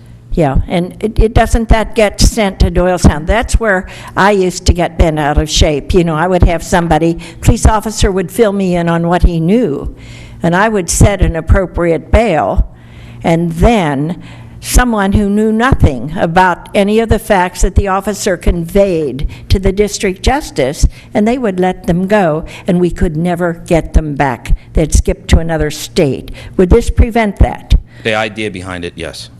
Good. Now, you're badge number 95, and I was swearing in officers when they were in the 40s. So when were you hired? I was hired from Philadelphia in 2002. 2002, you've been here that long. Yes, Your Honor. See, it proves I don't mess around in the police department, right? Thank you. Okay, Mr. Snipes. No questions, Mr. Chairman. I think we should move ahead. Okay, Mr. Dents? No, no questions. Okay, no, and I don't have any questions either. I think you've explained it very well, and I appreciate your time and your work on this. I'm assuming your partner helped you with this a little bit, or no? She sat at my feet one way or the other. Thank you. Explain that now? I better explain. Now you said she sat at your feet. Yeah, Officer Boschman is one of our canine officers, so that's, you know, we always have an argument over who the brains is between them, so. Any comments from people in the public regarding this or questions? No? Okay. All right then, so we're looking at the low bid, as you've identified, Kaiser Consulting Group, $6,545. Is there a motion at this time? I'll make a motion to purchase it at the recommendation of badge number 95. All right, Sergeant Boschman. Okay, seconded by Mr. Zupka. Mrs. Pullen? Mr. Zepka? Yes. Mrs. Wieslowski? Yes. Mr. Harvey? Yes. Mr. Dents? Yes. Mr. Snipes? Yes. Okay. All right, thank you very much. Thank you, Sergeant. Have a good night. Very much for your time. Sure, thank you. We have to think of a nickname for you. Yale Gottenberger's Double Nickels, 55. All right, so we have item number 4 is consider finalizing the award for the Fallsington Library renovation project. Mr. Gray. Yes, T&M has completed their review of the qualifications for milestone construction management for the Fallsington Library Improvement Project. At this time, TNM is recommending the township finalize the project award and contract with Milestone Construction Management. Okay, all right, thank you. This has been advertised, it's been worked on for quite some time. We're getting a block grant to help assist us pay for this, and we've had numerous discussions about the desperate need for improvements at the library. And we've gone through the responsible contractors time period where Mr. Sullivan has done his duty to take a look into whether or not Milestone meets this criteria, and his judgment is that they do. Is that correct, Mr. Sullivan? That is correct. Okay. All right. So at this point, we're looking to finalize the award for Milestone. I'll open it up for comments or questions from board members. Mr. Zupka? No, I have none. Mrs. Wieslowski? I do. Do we have representatives from the Fallsington Library here? Yeah, I see some I'm ladies looking here. at you. You 4 ladies? Well, I'm a very, very strong supporter of that library. I just live a stone's throw from it. And unfortunately, I'm too busy reading site plans to get down and read books. But in my next decade, I'll get there. But I had some apprehensions, and I spoke with one of the ladies down there. I also talked to our township engineer, and I asked him to check out the low bidder on that. And I am still concerned, but Mr. Sullivan is putting his engineering expertise behind the recommendation, are you not? Yes, I am. Okay, that'll keep me from voting no or abstaining, because that would break my heart to have to do that. So, Mr. Snipes? When would, if everything is finalized, when would construction begin? As Mr. Dent just said, we would hope tomorrow. It will be probably next week at the earliest. All their paperwork is in order. We'll get them to sign contract the next day or two, and they'll be ready to go. Well, that's great. We've been waiting for it for a long time, and I know the folks working at the library have been. That's all, Mr. Chairman. Okay, Mr. Dents? No, no questions. I don't have any comments or questions either. Any public comment needed? I see no hands. All right, is there a motion to finalize the award for the Fallsington Library for Milestone? So moved. Motion made and seconded by Mr. Dents. Mrs. Pullen? Mr. Zupka? Yes. Mrs. Slaski? Yes. Mr. Harvey? Yes. Mr. Dents? Yes. Mr. Snipes? Yes. Okay, thank you very much. As he smiles there in the that side of the and relief, sighs of relief, I guess, as well. Okay, all right. Item number 5 is consider finalizing award for the 2010 road program reconstruction. Mr. Gray. Yes, T&M has completed their review of the qualifications of James D. Morrissey for the 2010 road program. Roads scheduled for full-depth road reconstruction include Berwyn, Curtis, Oxford, Stevens, and portions of Jay and Alden. Also, just as a reminder, Morrissey's bid was $2,679,196, and the budget was $3 million. T&M recommends the township finalize the project award and contract with James D. Morrissey. Okay, good to hear we're coming in under budget again. So looking to finalize for Morrissey, and Mr. Sullivan, just to refresh people's memory, Morrissey did do work last year in the township? Yes, they did. Okay. They did the other half of the road program last year in the Elderberry section Okay. of the township. All right, good. All right, thank you. And obviously, we were satisfied with them, otherwise we wouldn't be looking at them now. We were very satisfied with their performance and the work they did. Okay. All right, so let's we'll go to board members for comments and questions, and then open up for public. Mr. Zupka? No, I have none. Mrs. Mr. Zaslowski? Sullivan, what sections did Morrissey do last year? Just the Elderberry section. Just Elderberry. Yes. Did you get complaints? Not many. I mean, we got we did get some complaints, of course, but not a lot. Yeah. And they were handled rather quickly. Compared with past contractors, would you say that they rate highly? I don't Yeah. want to get into grind the back ones, but I can tell you that I had a lot of complaints from prior contractors. Right. In the performance bond period of the project, we had very few complaints, and they ended up with a very small punch list. So we were happy with their work. Good. Thank you. Okay. Mr. Snipes? The reconstruction program will cover what roads again? Those roads include Berwyn, Curtis, Oxford, Stevens, and portions of Jay and Alden Avenue. Mr. Chairman, I'm going to approve of this tonight, but I have heard some concerns from some residents in those areas about, well, we've heard some of them already in terms of the impact on sidewalks and on aprons. Now, I've also heard from a few residents about the impact on trees, or a number of trees that apparently will need to be taken out, about 65 mature trees as part of the road reconstruction. So I encourage residents that are concerned to contact the township and make sure you get all the information that you need. Maybe the people that contacted me are the only ones that are concerned about the trees, but or other issues that they have. So hopefully they'll be in contact with the township. So folks are absolutely clear. I know letters have been sent out, but it's a crush of mail, and sometimes people don't read what's going on in their neighborhoods, what's going to impact them. So if folks are going to be seeing what we're saying tonight, hopefully you'll contact the township, because the program will begin. So. Okay. Mr. Dents? Mr. Sullivan, Morrissey's number was how far under our budget?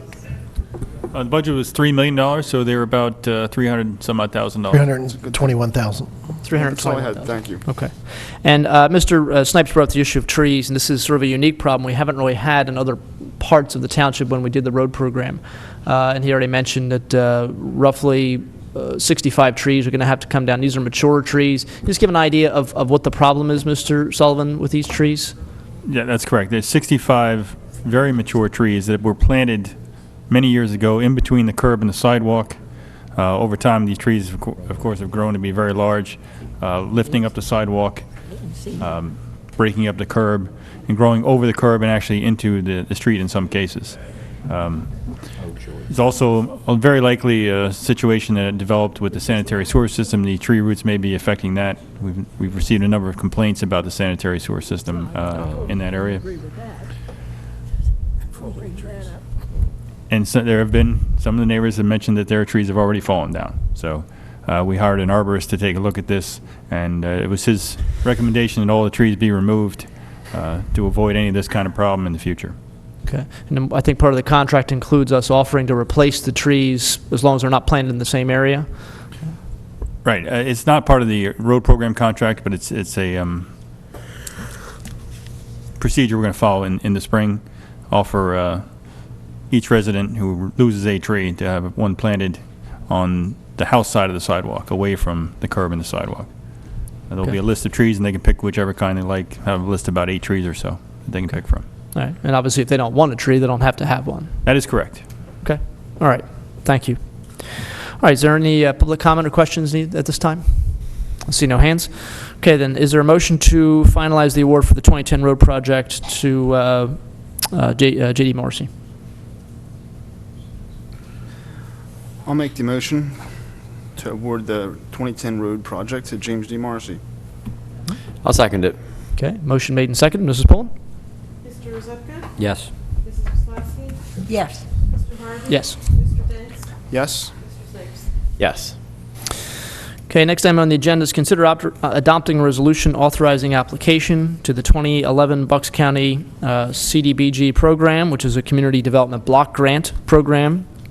This would be applying for a grant to help pay for renovations of the Senior Citizen Center. Mr. Gray, you want to add anything else there? Or sorry. Did I pretty much As part of the application process, a resolution must be included. The application is due this coming Friday. At this time, the board is asked to consider adopting this resolution. Okay. All right. Mr. Zupka, comments or questions? This locks us into the one location. Yes, that is what the application will be submitted to the county for, the senior center. Thank you. Mrs. Wesłowski? I've never been happy with the location down there. I still think we're making problems. And I think there are internal problems because some of the seniors who attend down there have brought me documents and have talked with me about what's going on. And I'm dismayed to learn that our manager has not brought this to the attention of the board, because they certainly have a lot to say, and there are people that are reasonable and intelligent, and they're not people that I would dismiss lightly because they brought proof of what they have to say. So I am not happy with what we're doing, and I certainly don't like the location. Okay, well, certainly if any board member becomes aware of information that they think the manager should see, it's probably possible the manager hasn't seen it yet, or share it with other board members. I've asked them to go to the manager. They don't trust him. Oh, well, okay, well, then there's not much we can do from, I guess, at that point. All right, Mr. Snipes. I don't either. So this is a resolution in order for us to apply Correct. to the program, for the grant, correct? Correct. Yes. And what will be the amount of the grant we can apply for? $385,195. Well, I think if we can apply this toward the, if we can apply for this toward the construction, why wouldn't we? It's an awesome idea, so I'm going to support it. Okay, thank you. Mr. Dents? No, I agree with Mr. Snipes, that's it. No. Okay. All right, yeah, as do I. I've had a lot of conversations with a lot of people down at the senior center, and obviously it's taken a while to sort of get plans together. We've had some meetings, I believe, between the architect and the board of directors there. Several of them, I think they're coming close to, I think they did a public meeting, last week? Yeah, last Wednesday at 2 p.m. Okay. That was, I think, well attended by people who were interested. We've we're ready to move on this, I think. I have one final comment, Mr. Harvey. Sure. Those community development funds come to this township as a result of the action that I personally took in 1975. 1975, and there are documents to prove it. Okay. I can tell you that Denver Lindley and the two Joes, Joe Catania and Joe, Tracy. I've even forgotten his name. Tracy? Joe Tracy, were on the county board.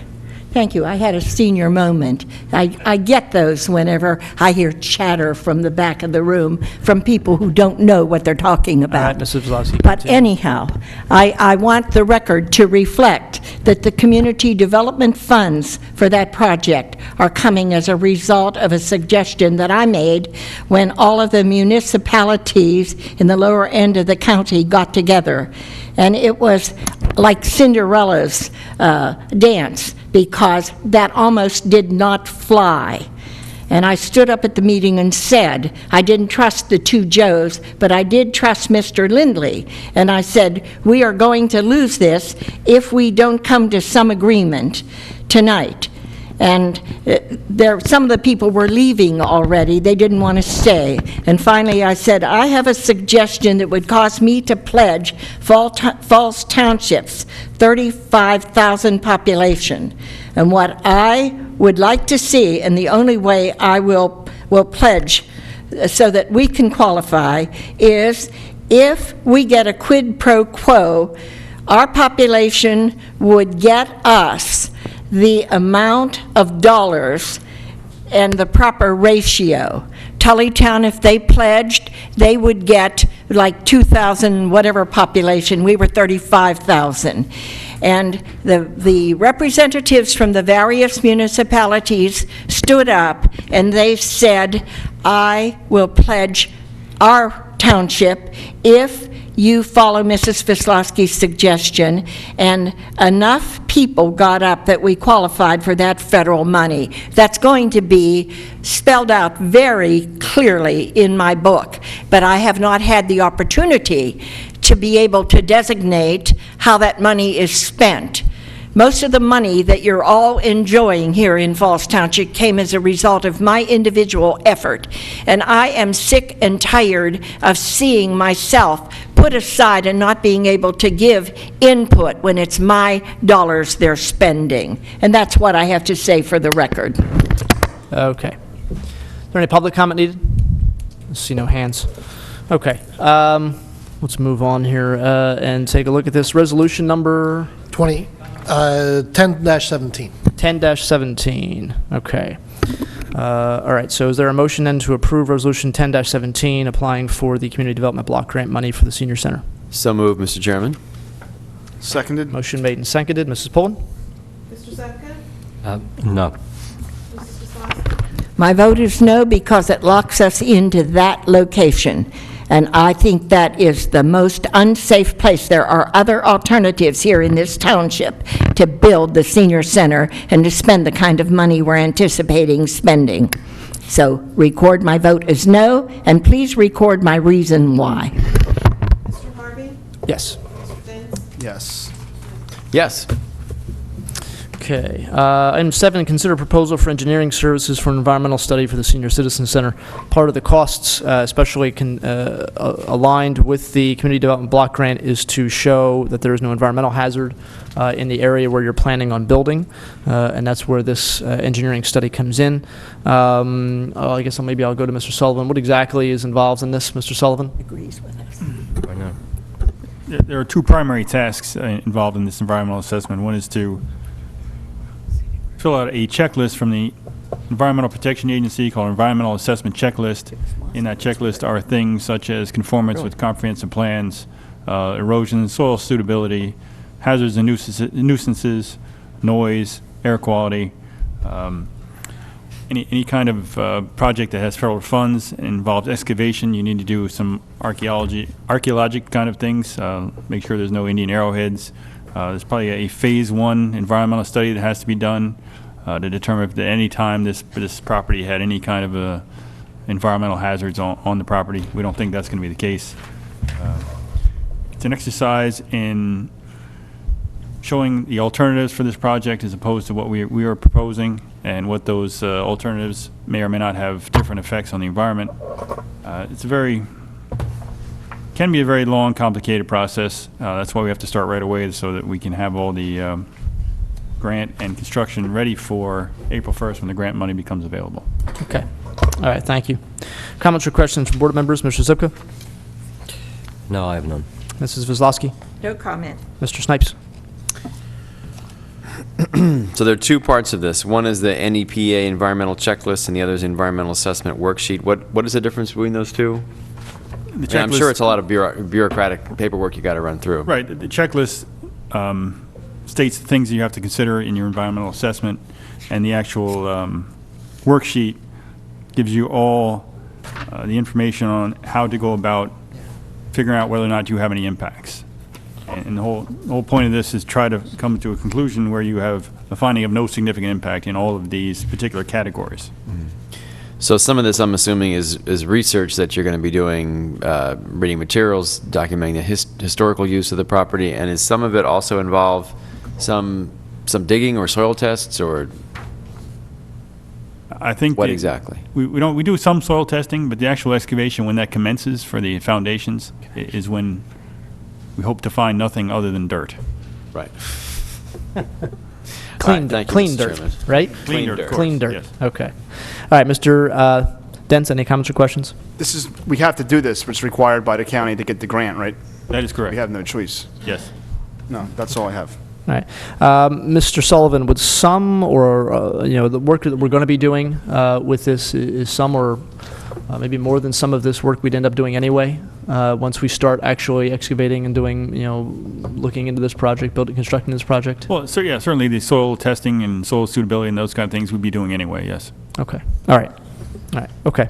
And the amount we're looking at, $28,800, is not to exceed. Do you think, is that a high estimate on your part? I'm hoping it's not a high estimate. I mean, hoping it is a high estimate. Excuse me. I'm a mercenary, but I don't really mean to be. Right. It's cost not to exceed. We don't think it's going to take that kind of amount of funding to do this. Okay. I think you should be able to do it relatively easily. All right. Okay. Comments or questions from the public? I see no hands. All right, then. Is there a motion to approve the professional engineering services for the environmental assessment for the Senior Citizen Center in the amount of $28,800 to T&M?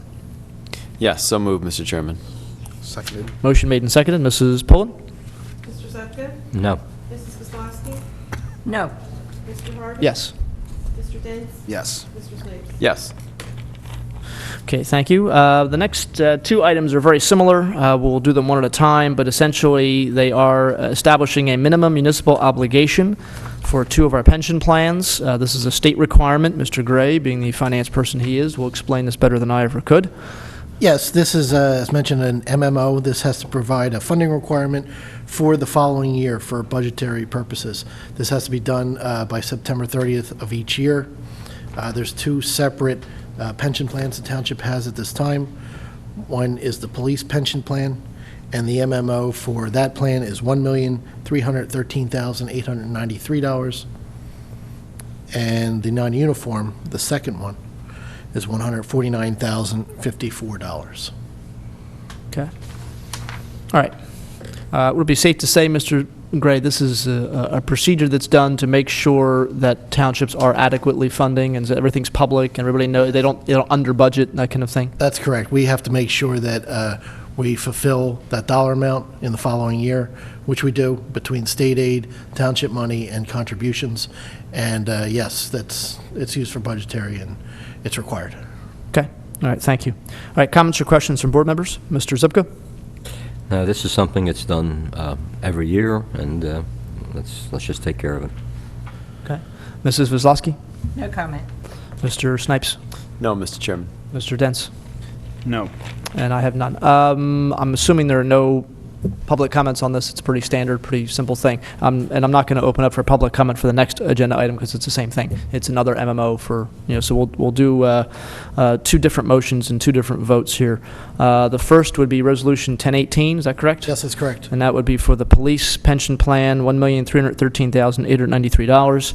Is there a motion to adopt that resolution? So moved. Second. Second by Mr. Snipes. Mrs. Pullen? Mr. Zupkin? Yes. Mrs. Weslavsky? Yes. Mr. Harvey? Yes. Mr. Dents? Yes. Mr. Snipes? Yes. Okay, the next resolution, 1019, would be for establishing the minimum municipal obligation for the non-union pension plan, $149,054. Is there a motion for that? So moved, Mr. Chairman. Second. Motion made and seconded. Mrs. Pullen? Mr. Zupkin? Yes. Mrs. Weslavsky? Yes. Mr. Harvey? Yes. Mr. Dents? Yes. Mr. Snipes? Yes. Okay, next item on our agenda, consider adopting resolution for open space plan. Mr. Gray? Yes, this past summer, the Bucks County Open Space Board approved Falls Township's open space plan. Part of the process includes the Township Board of Supervisors approving a resolution for the plan. At this time, the board is asked to consider approving the resolution for Falls Township's open space plan. Okay. All right. And the amount of money we've been given by the county is $40,000? $940,000 that we can use to purchase open space throughout the township, as has been done in the past. Any comments or questions from board members? Mr. Zupko? None. Mrs. Weslavsky? None. Mr. Snipes? Yes, Mr. Chairman. We already approved the plan some time back, and were we expected to do this at the time? We just didn't realize that, or we just hadn't gotten around to it? I think it had to go up county to have them approve it first. Okay, too, they had correct? to Yes, approve the plan, county yeah. approved it first, now we have to do the resolution. Yeah. Okay, that's it. Thank you. Mr. Dents? No. Okay, and I have none. Any comments or questions? See no hands. Okay, is there a motion? This would be Resolution 1020 to adopt the open space plan for Township of Falls, Bucks County. So moved, Mr. Chairman. Okay. Seconded. Motion made and seconded. All in favor? Aye. Opposed? Okay. Yeah. All right, we're going to take a short break before we get to public comment.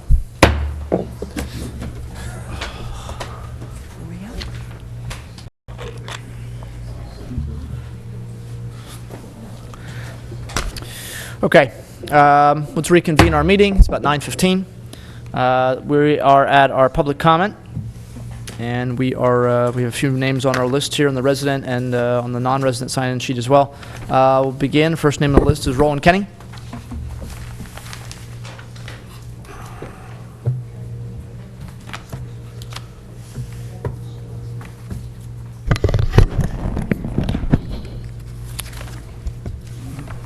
Roland Kenny Falls Township. When I came in, you were talking about that school. 22 million, they're tearing it down and building a new school or redoing it? They're redoing it. They're gutting Renovating it. it. They're putting on addition. Yeah. I think you may be wrong doing that.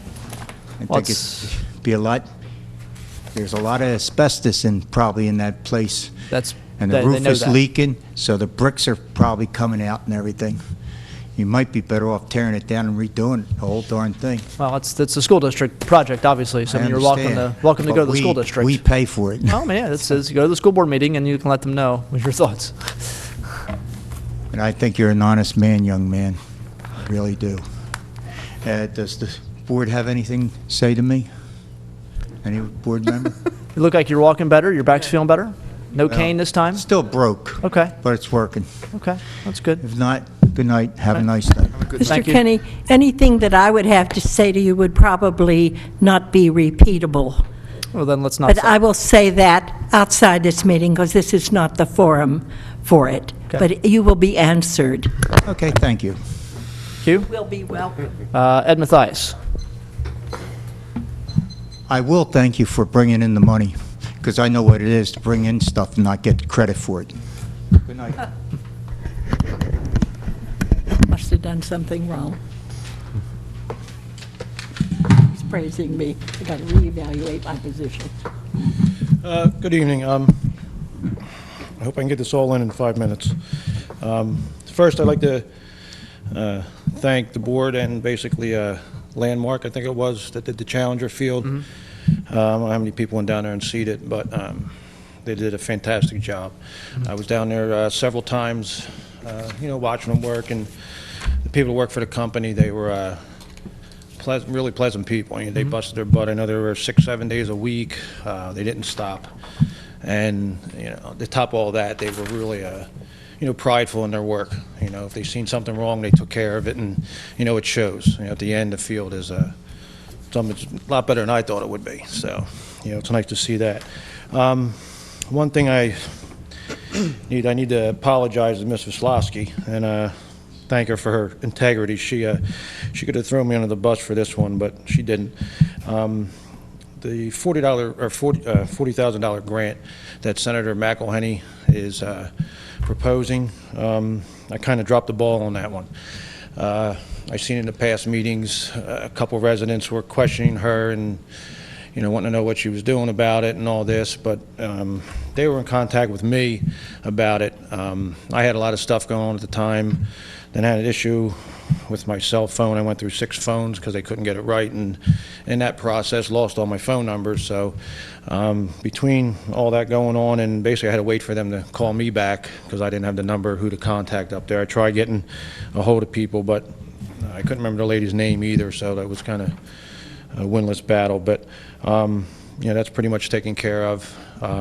But they want to cut a check, but when I was talking to her today, and they need an invoice showing at least $40,000 so they can, I guess, prove where this money's going.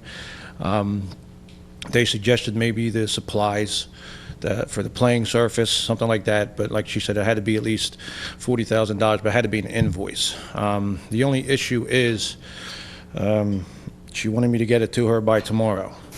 And I was wondering if that somehow would be possible. I don't know if you can do it tonight, or I can come back tomorrow morning. Excuse me, we could prepare that tonight.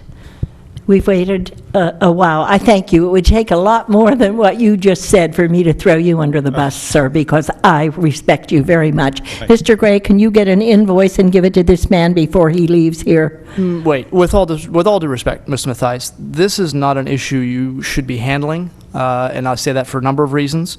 Number one, Levittown Continental has designated a person to be the point man on this, and we've been working through him. In addition to that, if we're going to be, I've written, your problems with your cell phone, I'm assuming you're saying you couldn't get in touch with Senator McElhenney. Senator McElhenney has a letter from the Board of Supervisors at least a year ago asking for the money. So they haven't responded as far as I know. They haven't been in touch with Mr. Gray to request this. Mr. Gray can reach out to them. In fact, I was in contact with Mr. McElhenney's office just 2 weeks ago about a different matter, and no one said anything to me about it. So Mr. Gray can contact them tomorrow to find out what it is exactly that they need, but that needs to come through us. Well, so I appreciate you bringing it to our attention. If that invoice, that's public knowledge, correct?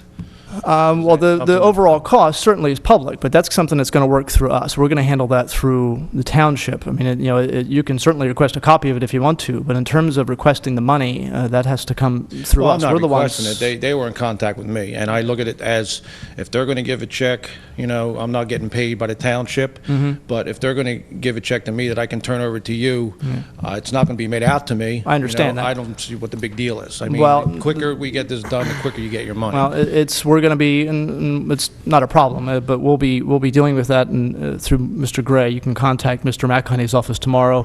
Talk to Heather, I believe it is, who's his office manager. In fact, I think we had a conversation earlier with them. But I guess somehow or another, signals got crossed with the senator's office. It's obviously a township project. We're the ones who put the money out, and Mr. Gray can handle getting a hold of them and getting whatever they need, what kind of invoice they want exactly. We can figure that out. We can fax it to them. They'll have it by, 8:30, 9 o'clock tomorrow morning, Mr. and Harvey, it'll be on its way. I would like to be heard on this subject, Certainly. because I am convinced that the Challenger field would still not be fixed if it had not been for Bob Mathias, Ed, I Mathias. told you, I'll confuse you with that football player forever. But at any rate, now, I believe that since Senator McElhenney started this, and you brought it to my attention, this reminds me of the time that Congressman Fitzpatrick attended the Three Arches Tea, and I was present, and he was making a greeting, very non-political kind of greeting. And he said, I wonder how many people know that this building would not be here had Dorothy Vislowski not sued the Danhurst Corporation for the Three Arches building. And Fitzpatrick came to me later. He said Bob Harvey attacked him for daring to mention my name. This is what these guys do all the time. And I'm sick of it. You are the one who brought the Challenger Field and its disrepair to my attention, and that was going on for 5 years. And I thought that it was a wonderful thing that you brought one of the children and the parent of that child, showing us what kids are being deprived. And Mr. Mathias, that week, Senator McElhenney asked me to have dinner with him. And I don't like to be wined and dined. And he sent someone to get me, an attorney. And we were at Washington Crossing Inn, and I said, okay, tell me, what is so important that you had to meet with me? And he said, I will give $40,000 to you to spend in Falls Township. And I said, I know exactly where I'll spend it. Am I allowed to spend it all in one place? And he said, of course, you can divide it up and give, $10,000 to each charity, but it will be in Falls Township. And I said, well, a man came to our meeting 2 days ago, and he told me about the Continental Little League field and how badly it needs repaired. May I give that money to them? And he said, absolutely. He says, now, you need to understand that we have to wait until the budget is adopted in Harrisburg. So we're about a year off, for getting the money. And I reported back, and there was so much scoffing from the politicians here. You'll wait and you'll never see the money and all that. And it made me angry. And if you will remember, Mr. Mathias, I offered to take you to the bank the next day and borrow that money under my own name and give it to you. And you declined that, but I would have done it. It was a good faith offer because I trust Chuck McElhenney. If he says he's going to do something, he's going to do it. So these people that want to have that money funneled now through them, it's the same story of my life. I addressed that earlier today. And I think that's unfair. And I'd like to do something else.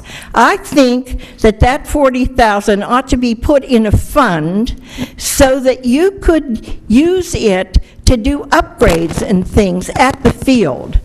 Because this township committed to underwrite that, and well, they should. But, now to chintz and try to force this and knock you out of it, and of course, they don't want me to get credit, and I don't care. I don't do these things to get credit. But lately, I've been speaking out because I'm tired of it.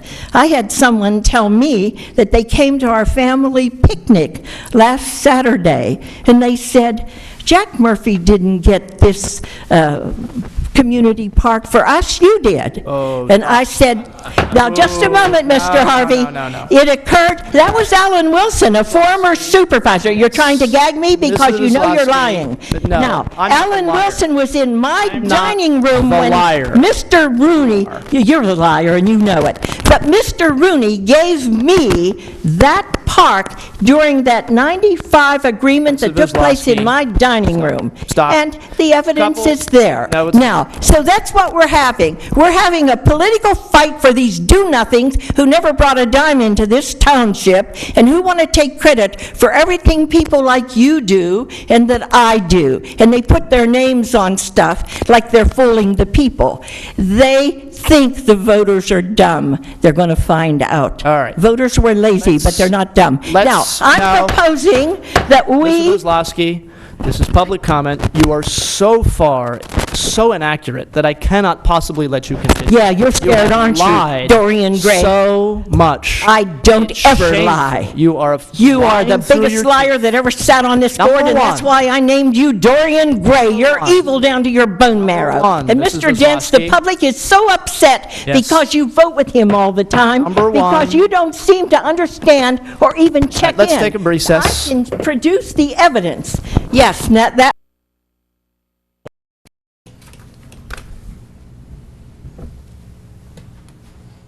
I will call our meeting back to order at 9:37. Mr. Mathias, I'm going to give you a few more minutes if you want to comment on something else. I saw you giving some stuff to Mr. Sullivan. Is there anything else you want to comment on? But I was just, if I could just finish with this.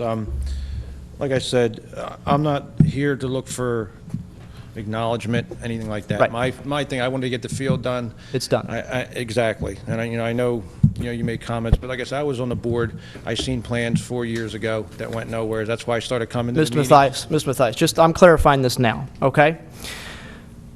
2 years ago, the summer of 2008, Steve DeSangro, myself, and Mr. Sullivan sat down with J.D. Felice of then CMX Engineering and began talking about plans.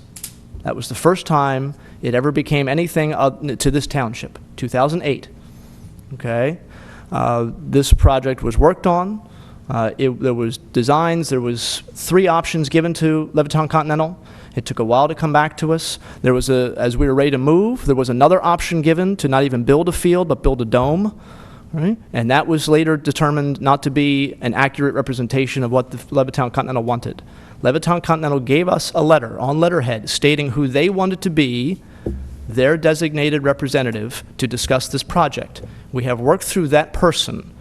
When can I ask you, when was that letter given? That letter was given in December, probably of last year, or January, probably December of last year. Produce it. Okay? Of what year was that? Produce it. Last year, 2009.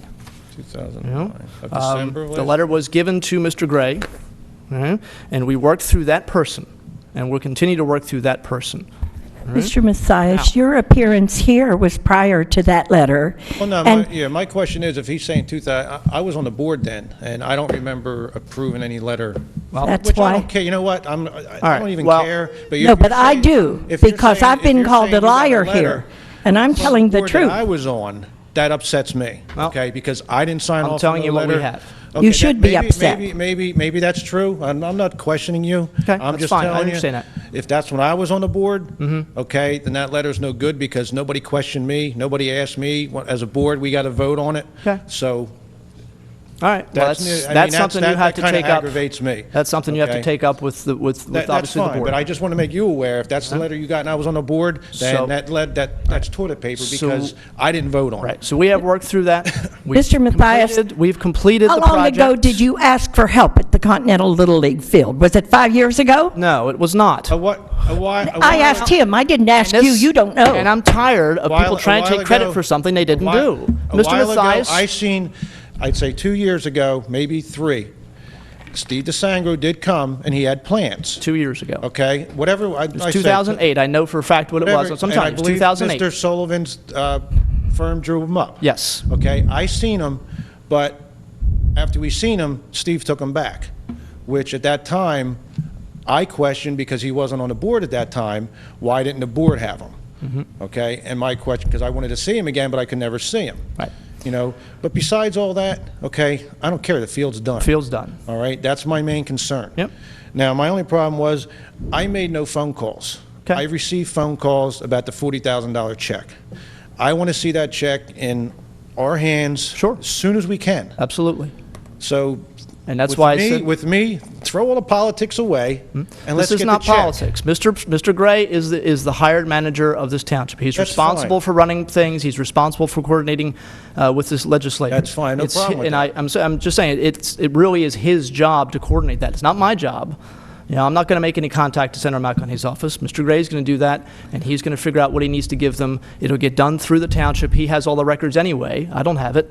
Yeah, it'll I get know done that. tomorrow, That's what I'm saying. and the $40,000, if it comes, will come then. So, Yeah, I mean, okay? that's, like I said, that my question was if it was public knowledge, which I don't see why it wouldn't be because I'm the public, my tax, whatever the case may be, if that's what they need to send you guys the check and somebody can do it, hey, what is it? That's his fine, job. but I'm saying, like I said, they called me. You can keep saying him, but they called me, and that's fine. Right. Okay? Well, I'm saying, yeah, That's fine. Okay. But I'm just saying, my point of view is, I didn't call, they called me, I figure I just, you know, instead, like I said, politics, instead of going here, here, and here, get the thing, send it to them, let them send you the check. Well, simple as that. The fact that, and you're getting pulled into this, and I'm sorry that you are, because I'm not quite getting pulled into frankly, well, anything. no, because quite frankly, their office should not have been given your name to do this. It should have been through the manager. It really should have been. I mean, he's the one who handles all the finances. And so somebody gave them bad information. Oh, call this person. He's responsible for this. I did not give them bad information. I gave them the truth.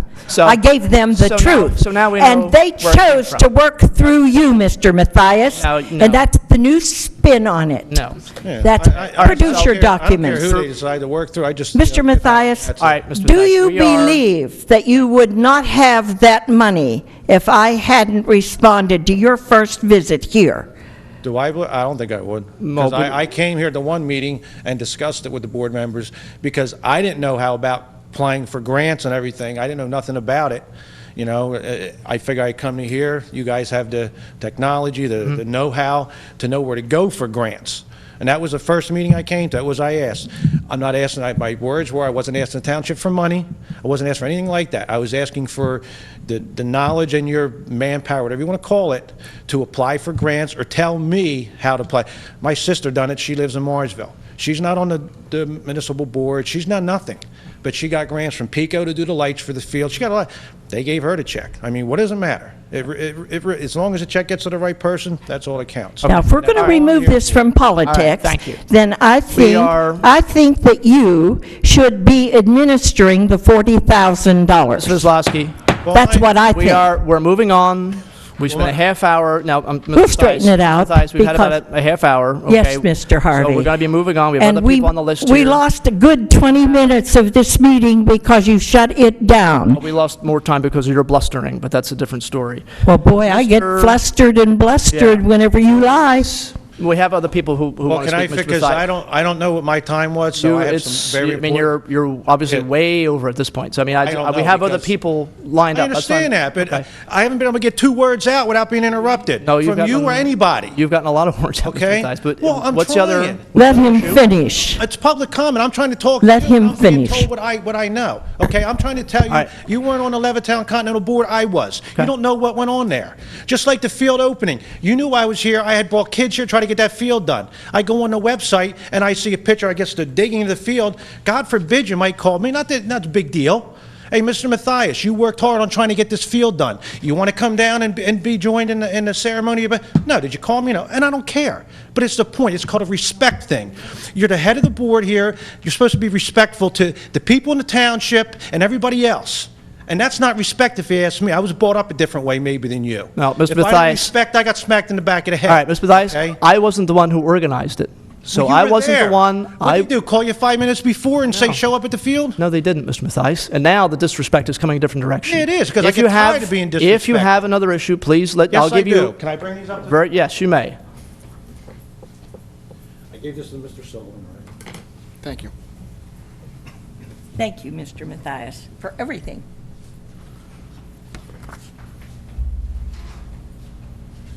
This is an issue on my street, Pear Tree Lane again. General Asphalt did it. We have water that sits there. This was 2 days after the rain, I believe, and there was still a puddle there. There's a manhole cover right there. It sits right there. I'm sure it was spread out further before I took that picture. Right. But the lady that lives there, she's a senior resident, and she knows that I come here, and she asked me to take care of that for her. And the other Okay. question I had too was, I don't know how the fees work for the permits, but she had a roof put on her house, and she was charged $264. The gentleman that came out and inspected it was there 5 minutes, stood in the front, looked at the roof, went around the side, looked up, said everything's fine. She wanted to know what she's paying $264 for. Okay. And my Go ahead. my last statement is about the field. Now that the field's done, anybody who watches this meeting, I hope parents of the kids who have disabled, children, physically handicapped, I hope this will bring them out and play more. Yep, Because I know absolutely. before the field was an issue. There was a lot of issue about people getting hurt. So I'm hoping this does draw a lot more of these kids out to play. Absolutely. Okay. All right, Mr. Gray will pass on the concern about permits to Mr. Bennett. He's the one who handles the zoning and code enforcement. And obviously, Mr. Sullivan, you said already has his photograph, so he can give us an idea of what the issue is with that particular property. It says it on the back, right? 35 Pear Tree Lane. Just take them. All right, Mr. Reese.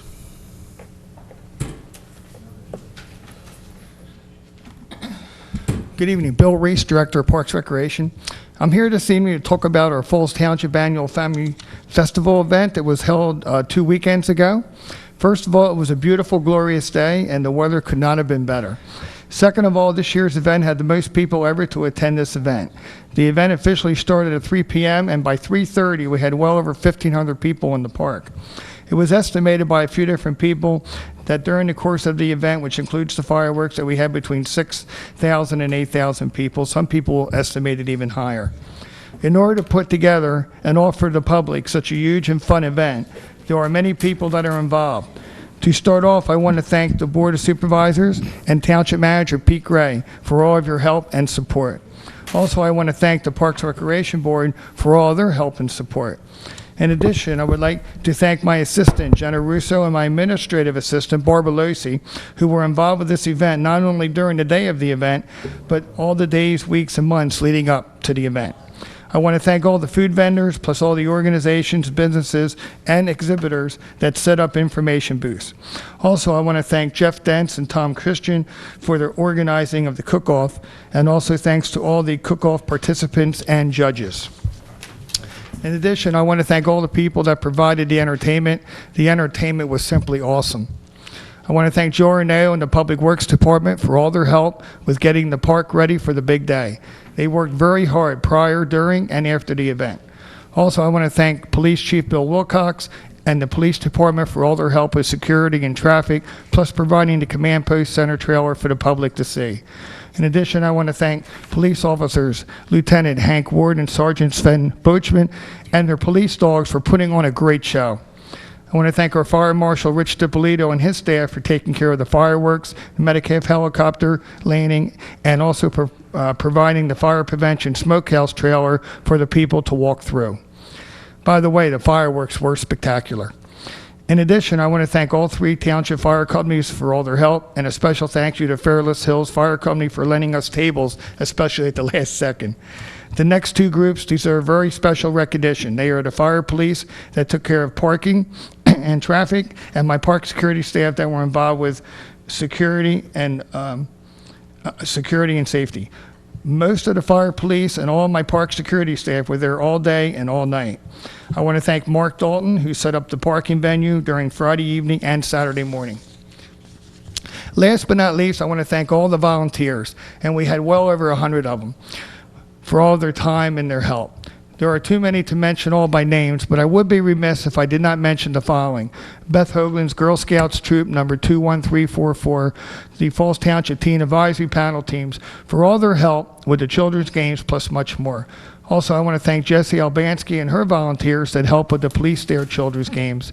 And in addition, I want to thank the Lift and their teams for their help with the scavenger hunt and other activities. In conclusion, I have to say what a thrill it was to see thousands of people enjoying our township park.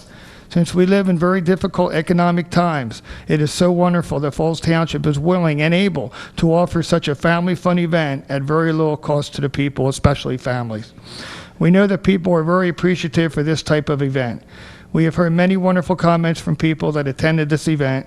The Falls Township Family Festival event is a fantastic way of giving back to the people that live in Falls Township and all the surrounding communities. Thank you. Okay. And I want to thank you, Mr. Reese, also. I was going to say it during board comment, but I want to thank you and obviously all the people you did, the staff and everybody else, and it really was a great day. I know if there was a complaint about it all at all, the one I heard was, the food vendors, not enough food vendors, but I know you had work to try and get some people there, and you just couldn't get people to commit to it for whatever reason. Yes. So, but obviously, I know people still had a great time, and they did. And it shows a lot of hard work on a lot of people's parts, and it is what it's supposed to be. It's a great community day. It really was. So thank you very much. Should I just make 2 quick park and rec Sure. announcements? The annual Halloween Children's Party will be held on Saturday, October 23rd, under a big white tent on the grounds of 3 Arches from 1 p.m. to 3 p.m.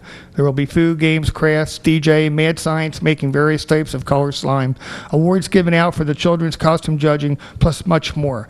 This event is free and for children ages 10 and under, and we are currently accepting registrations for the fall recreation programs. For more information, you can go online at www www.fallstownship.com. That's www.fallstwp.com, and click on to Parks and Recreation. If you have any questions regarding any Parks and Recreation matters, such as pavilion rentals, boat permits, special events, the fall recreation programs, etc., please call 215-949-9000, extension 220, 221, or 222. Thanks again. Thank you very much. Guido Mariani?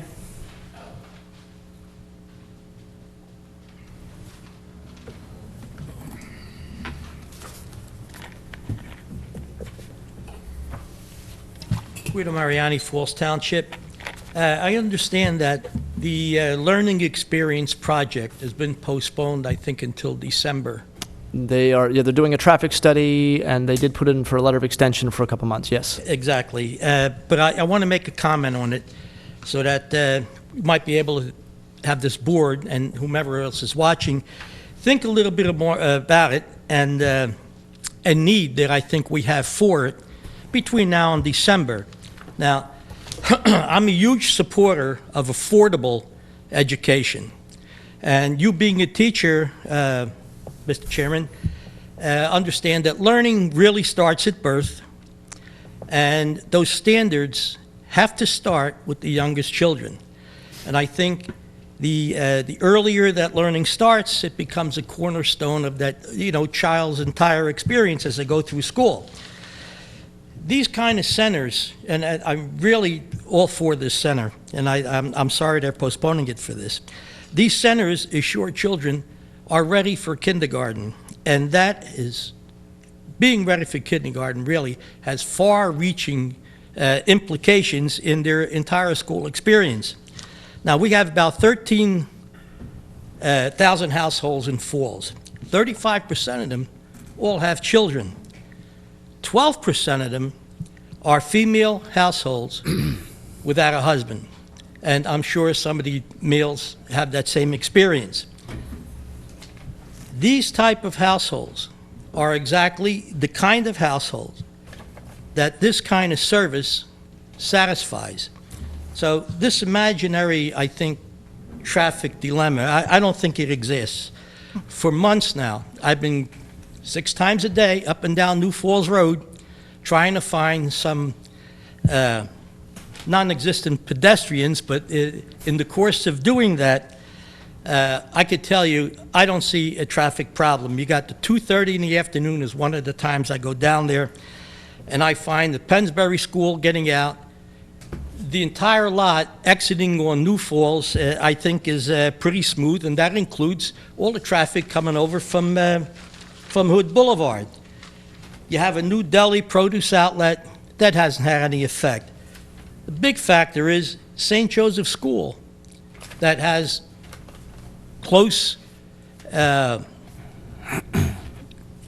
arrivals and departure times as this center would have, is no longer there. And I just can't anticipate any kind of traffic flow problems as a result of this, what I call a welcome addition to New Falls. And I want you people on the board to consider it, and you people who are watching this at home, pick up the phone, call your supervisors, and I think it's a needed addition to our township. I think it's a necessary thing for our township. It's a service for a lot of people in our township. Quickly, I want to remove some ambiguity that you, Mr. Chairman, had about geothermal and its relation to climate, and I think also Mr. Snipes.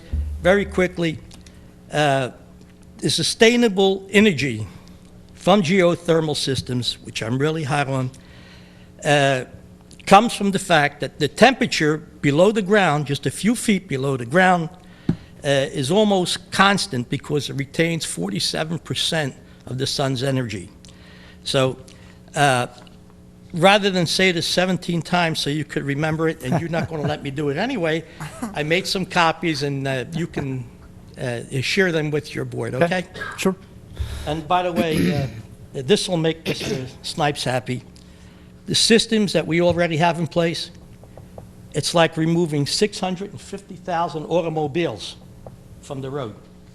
I know that makes Mr. Snipes Here, rather than me pass them out. I'm Yeah, just sure, gonna- that's fine. I'll pass them on either It's a side. lot faster if I just- Thank you. And just so, thank you, Mr. Mariani. And just so you know, in terms of the concerns about the traffic issues that you mentioned, I get there were different traffic issues, but my specific concern with that wasn't so much the traffic on New Falls Road. That was a minor concern, but more the internal traffic in their parking lot. That was really kind of my concern more, that were they going to have enough space for the number of kids that they were projecting being dropped off and picked up. That was a little bit more my concern, so. You know what? Let me put your mind at ease. You know where Woodburn Trenton Road is? Uh-huh. They have a daycare center there.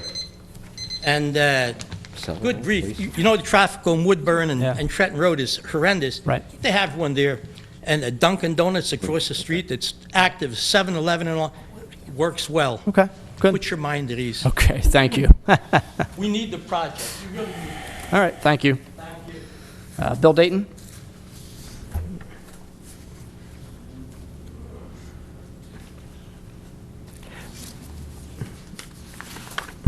That's who you are. You looked familiar. Hey, hello, Your Honor. Gentlemen. This is a good night to be here. I don't know the gentleman that was a little upset, but this is why I want the television on all the time on this meeting. It should be on live out there. People can tape it when they want, but they got to see what goes on here when you knock it off. That's what they got to see, not this dog and pony show. Mm-hmm. And a couple of weeks ago, there was a gentleman up here, probably a Frenchman. He was talking about the gypsies, and I was surprised that you guys let it slide. He was talking about the fireworks people. He was whining and moaning about the senior center. The people selling the fireworks, he called them gypsies. You know, the gypsies of France are being pushed around, and in the 30s they were pushed around, and you guys just let it slide. I wasn't happy with that. I'm not a gypsy, but I noticed he looked around before he said gypsies. Okay. Just forgot. I apologize. Nobody caught it. I remember Okay. the issue, I guess, with not too well, I'm sorry, but go ahead. Yeah, he called them gypsies. Okay. Because of the tents and everything. Right. And I'll be willing to bet those people pay most of their sales taxes back to the state. Most of them, I'll bet you. Anyway, the Learning Center, I got to agree with you. The parking on the diagram, it looked like it was out of sync or out of spec with the building. It looked like the lines were too long or too far apart or too close. I didn't see any handicap places anyway. Did you? Well, they'd have to put some in there. I don't remember off the top of my head, but they would have to by law. But I put didn't see handicapped any. in. I didn't see any. Did they have to be wider? You know. Well, they would have. Yes, they would have to be certain. And I didn't see no room for all the cars they're talking about. It looked like That was my concern. at the scale. It looked out of scale with the building. The building looked this way, and the parking looked Right. And you're right. I agree with you on that. There's something fishy with that parking, especially turning around and dropping kids off less than 5 minutes. Not going to happen. Yeah. Anyway, the sidewalk. They're going to put a sidewalk down New Falls Road. Possibly. It's an idea that's been sort of looked into. We're not, I know the board sort of has mixed feelings at the moment in terms of what direction we want to go in, whether or not we do that or we don't do it. Well, it's going to be a change order heaven for whoever gets that job, because you really have to look at what's going on there. Mhm. It's backfilled. The trees are holding it up. Right. The houses are very low. Mhm. I go there by there a lot. Yeah. Not in the car. And if the trees get cut down, that's all backfill, because you can see how they put the road in. Right. It's going to be a disaster. Those homes are going to get washed out. Okay. All right. You know, there's sewers there. There's trees there. Yeah, it's not an easy project, which is why I think it's taking us a while. We want to if we're going to do it, we want to make sure that we're doing it right. Right, and when 7-Eleven put that pole in the middle of the parking lot, that was where they had to put it, because they couldn't any closer to the road. They had a reason, I guess, the bridge. I don't know what the deal was about, but if we put the sidewalk in, it's going to have to be high. Mhm. It's going to have to be taken care of. Right. You know, so I don't see it happening on that side. Okay. On the Thornridge side, you mean? Or Yeah, on the okay. Thornridge. I see it happening, but it's going to cost way more than whatever anybody bids on, because there's going to be a lot of unforeseen there. Okay. And the neighbors are going to be moaning and groaning, because you're going to have to backfill even more. Right. Because you got to raise up. Anyway, that's another thing. And I heard somebody say something about the food vendors. There weren't many food vendors, right? Some people didn't show up. Maybe if you cut the price a little bit. Well, there was no price. Well, I mean, I guess a price for vendors, but I know, talking to Mr. Dents, he said one of the vendors was concerned about making back the money they put in, and they made back, a whole lot more than they thought they'd make. I mean, with 8,000 people there, I mean, you're going to make... It was a good turnout, yeah. You're going to make money. I mean, the fire company, I know Mrs. Pullen's fire company... No doubt about it. There. For food, some people were waiting an hour to get a hamburger. Right. A hot Oh, I dog. saw the lines. I was there. But if you get more vendors if you cut the price down. Well, I mean, There was no price. So I don't- well, I mean, the price you for mean the price tent. for the food? No, the price for the tent. no, somebody said there weren't enough vendors there. Right. I didn't see the cider guy. I didn't see the other people. You mean the know. vending permit fee? Yeah, the Yeah, to vending be- permit yeah, fee. to be- If you cut the fee down, say you cut it in half, you get twice as many people. You're still making the same amount of money, but you wouldn't have that line that was a block long, Right. going Okay. to that smoky place. All right. And up on US 1, this has nothing to do with, nobody mentioned it yet, but up on US 1, there's that patio place. Is he creeping out on the highway? Or what do we? We've had, Mr. Bennett has had some discussions with him about the kinds of, I think he went to the zoning board actually to get relief, didn't he? Yeah, so that he could sell sheds. I think he wants to sell sheds in addition to just the patio furniture. He's moving Yes, the and chairs. The playgrounds as chairs well. are wrecked up. And playgrounds. They're sitting on the highway. Okay. Mr. They Dayton, blow the around zoning those chairs. board- That's my concern. All right. The zoning board is granting variances. All right. McDonald's had the correct setback. It's 200 feet for commercial on Lincoln Highway. And slowly, you're right, he's creeping up. Pretty soon he'll be in the middle of Lincoln Highway.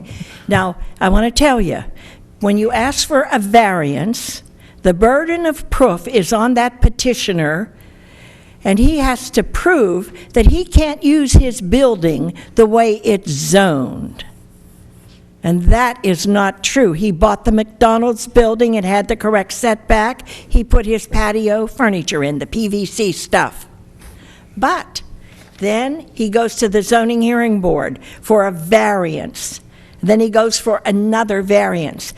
That's what comes when you put political favorites on a zoning hearing board to make decisions about zoning in this township. You junk it up.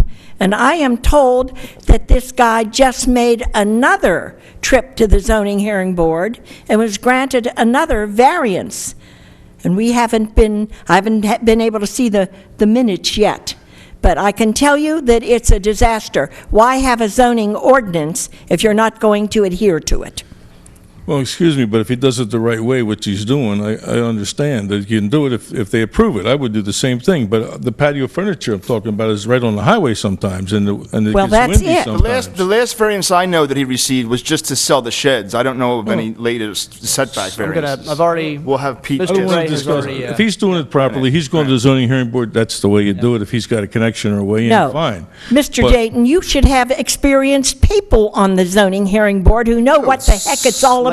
Let's let Mr. Dayton has his own point, which Yeah, he's trying but to make. I'm saying that, I'm talking about he looks like Route 1's going to go back to 2 lanes, that's all I'm saying. Yeah, Mr. Gray's already making notes. He's going to bring it up to Mr. Bennett tomorrow so that he can check to see if he's going, how close he is. That's his job. And we have people that do it, they're not supposed to, and they sneak out a little bit, and when we catch them, we push them back. So that's the game that's played. The main thing I want to talk about is the television. It should be live. The people should see what goes on here when it's shut down.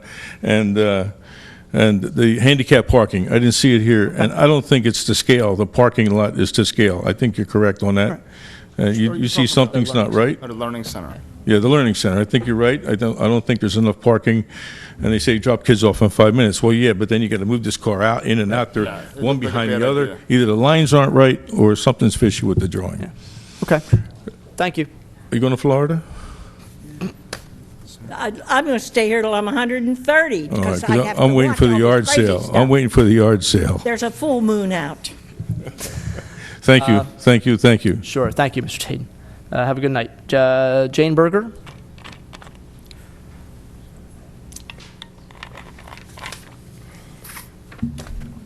Are you jumping to non-residents? I'm on the resident sign-in sheet. Actually, you signed the non-resident sign-in sheet. I'm sorry. My vision's not that good. Mrs. Comes Berger, from go ahead. reading records. Mrs. Berger, go ahead. Okay. Good evening. My name is Jane Berger, and I'm from Morrisville. I'm here this evening to thank the Board of Supervisors for putting together the fall Family Festival that was held on September 11th. It was a fabulous event and a wonderful day.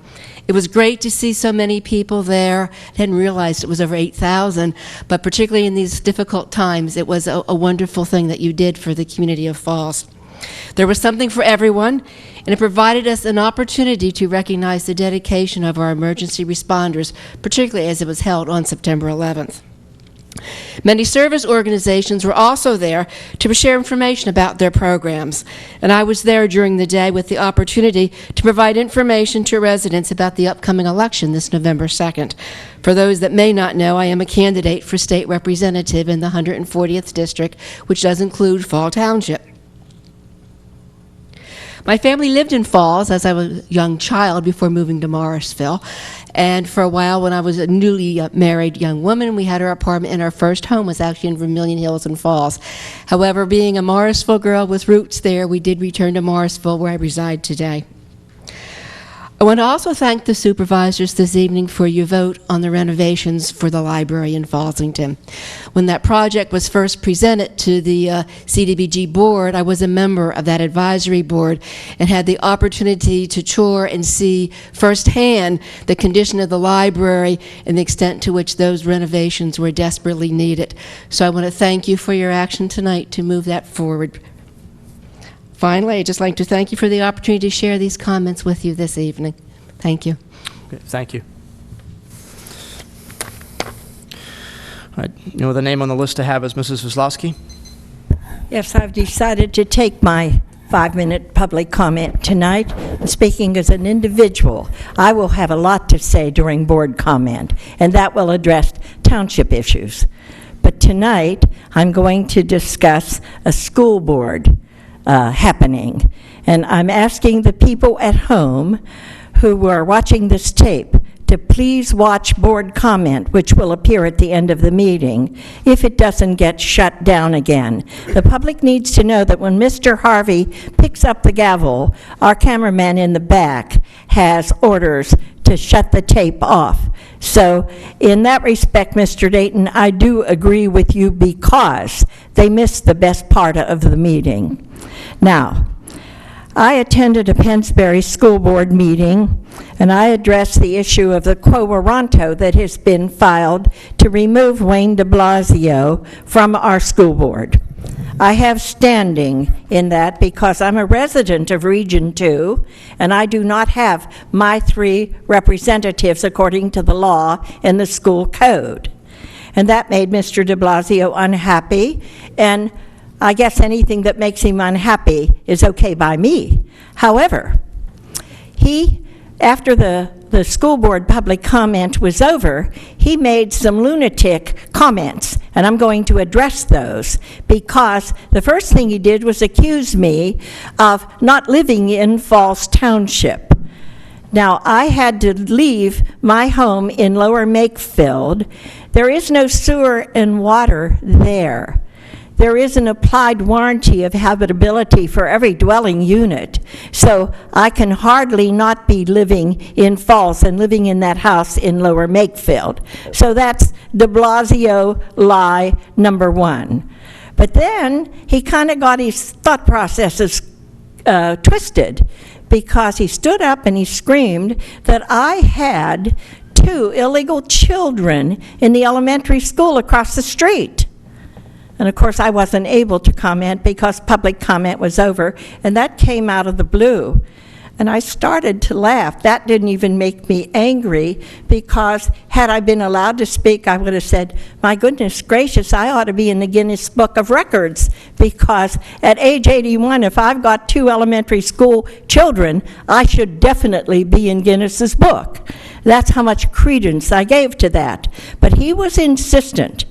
And then he made some comment about voting in Lower Makefield, something which I have never done. However, I insisted, and I wrote a note to Dr. Long, who is our superintendent of schools, because it bothered me that Mr. de Blasio, a board member, should be so ill-advised as to insult our pupil attendance department in Pennsbury. They have a list of about 12 criteria to have someone enrolled in the school system. And Gary Campbell and Sherwood Taylor and their staff do an excellent job. And I thought, how could a board member come off the wall with a stupid comment like that and insult his own department with a non-fact? So I wrote to Dr. Long and I said, you know, if Mr. de Blasio is correct, I should owe the school district something like $14,000 a year for each child I've had in your school, if they're illegal. And so I insist that you investigate me. And I want your investigation sent to me in writing. And I have with me the letter from Dr. Long, and Sherwood Taylor is the Director of Administrative Services, and he signs it, but it was on Dr. Long's letterhead, and the return address is Paul Long. It says, it's addressed to me, and it says, Dear Judge Veslowski, in response to your request for enrollment clarification, no students are enrolled at the addresses of your property on Yardley Avenue because I have the entire building, and the numbers there are 271, 273, and 275. But when I asked Senator McElhenney to leave, he was my tenant and had his Senate office there. And I needed the entire building, and so I asked him to leave. And he said, Dorothy, I don't want to go. And I said, I'm sorry, you'll have to find offices somewhere else because I do need the building, and it's amiable, and obviously we're still good friends because he pledged that $40,000 for the Challenger Field. Now, well, there's the bell. So I will cease my comment. Make sure you listen at the end of the meeting because you'll like what I have to That's say. all the names we have on the list. We're going to move on unless there's somebody else. I don't believe so. Okay. All right, next item on our agenda is the minutes from September 7th, 2010. Comments or questions on the minutes? Mr. Zipka? None. None. Mrs. Kozlowski? None. Mr. Snipes? None, Mr. Chairman. Mrs. Pullen, excellent minutes once again. Mr. Dents? No, thank you. I have none. Motion to approve the minutes of September 7th, 2010 as presented. So moved. Seconded. All in favor? Aye. Opposed? Mrs. Pullum, I'm No. going to vote yes tonight on the minutes because two things that I requested that you include, you did put in the minutes. So it's 4-1. Okay. Engineers report is for September 17th, 2010. It's the August 2010 engineering report. Mr. Sullivan, any highlights in here you'd like to point out? Just to tell you that the boat ramp is under construction, the land portion of that.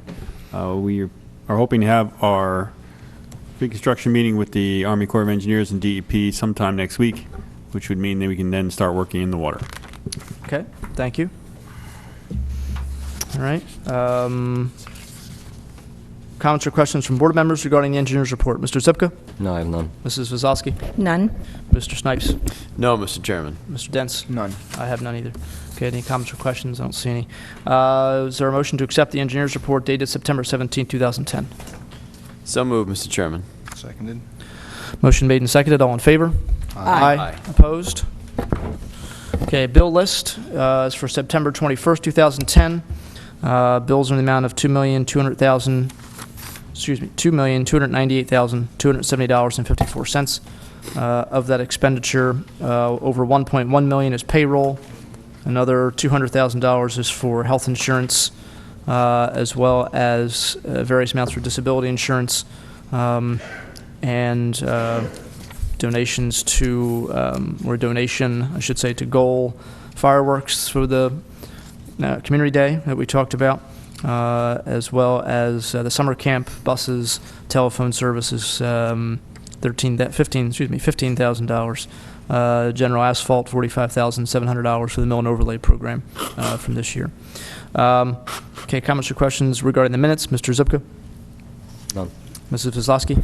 Again, I request that the minutes be presented to us in two parts. And since this board just does not want that to happen, I have voted consistently no on the expenditures because I find fault with how our money is being spent. Mr. Snipes? No, Mr. Chairman. Mr. Dents? No. And I have no comments.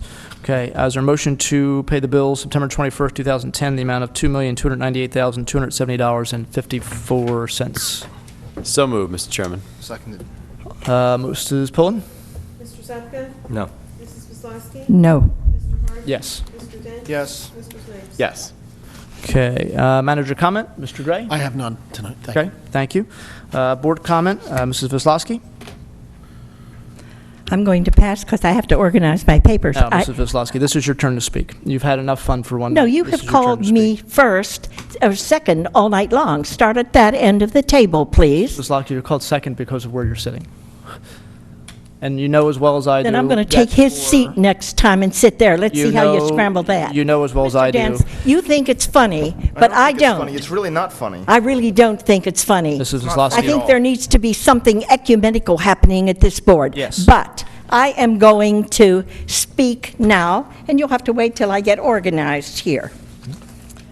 I want to discuss an article that appeared in the Sunday paper, and it had to do with what was purported to be a press conference down at Gamesa. And I was told about it. And I thought, gee, that sounds interesting, I'm going to go.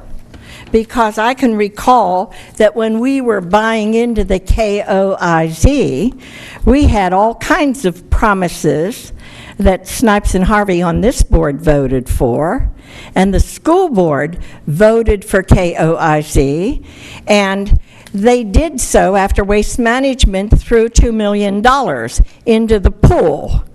And I'm told that some of them have watched what a horrible thing KOIZ has been for this community. Corporate welfare is what I call it. And we were supposed to have at least 5,000 people. That was, Gamesa was the poster child for KOIZ.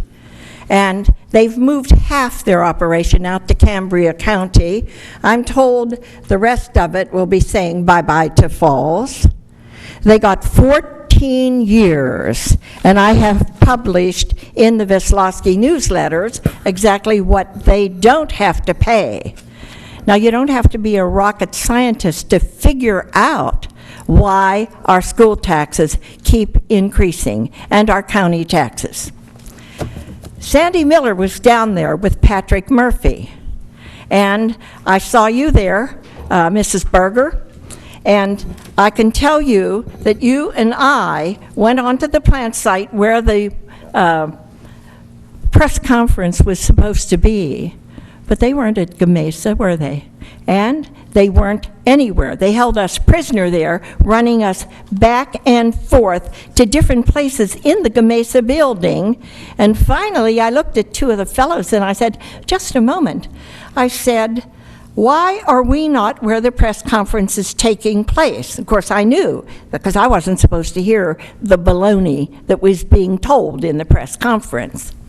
So these two fellows could see that I was not too happy about getting the runaround. And I said, do you work for Patrick Murphy or do you work for Gamesa?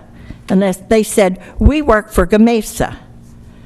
And I said, then I insist that you allow us to go in. Oh, this time the excuse was we didn't have any hard hats. And I said, well, I have a hard head. Maybe I can qualify under that. But that was to no avail.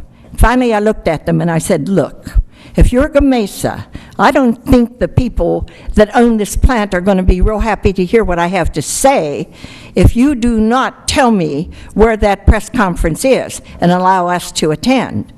And the fellow looked at the other fellow and he said, they're out at the front gate. So we go out to the front gate. When we arrive, Patrick Murphy, who lies almost as much as the biggest liar I ever met, and he shuts up right away. I don't hear one word he says to the press. And I thought, wow, they're going to tell us that we've, got the 5,000 jobs that we were promised for Gamesa. And I was ready to counter with this. Sandy Miller was there, and she was bending the ear of this reporter. And I attended all of the hearings for the approval of KOIZ. So while I was in Doylestown, I was with about a dozen friends, and Mike Fitzpatrick had voted no. He conflicted himself out. And I had made my usual speech about how harmful it was going to be to us and how the tax burden was going to fall on the backs of the homeowners and the small businesses who were not in the corporate welfare zone. They're 6.5 square miles down there at U.S. Steel. And I thought, boy. So I said, as part of my argument, Dominion is here. I happen to be very acquainted with the personnel at Dominion, and as a matter of fact, when they left, they gave me a plaque. I said, I don't want one if you're giving one to the other supervisors, and they said, nope, you're the only one that's getting one. And I thought that was nice, and I said, then I thank you for it. And then they had invited me to lunch, and that's when that discussion took place on the plant side. So I said, Dominion came here before KOIZ was unveiled to the general public. I knew about it 2.5 years before they made it public, because the man who was in charge of real estate at Fearless Works was assigned to get me to approve that. And I listened, and I really like that man, and I respect him today. He was dismissed by U.S. Steel or given an early retirement or something because his mission failed. I said, I cannot support something that will be so harmful to my community. And so I thought, at the county commissioners meeting, I told them, you know, Dominion came here, they're building a $1 billion plant. And they're not promising us anything. They're not in the KOIZ zone. They came here because that U.S. Steel plant site was the most ideal place for us to get industry and get good tax revenue.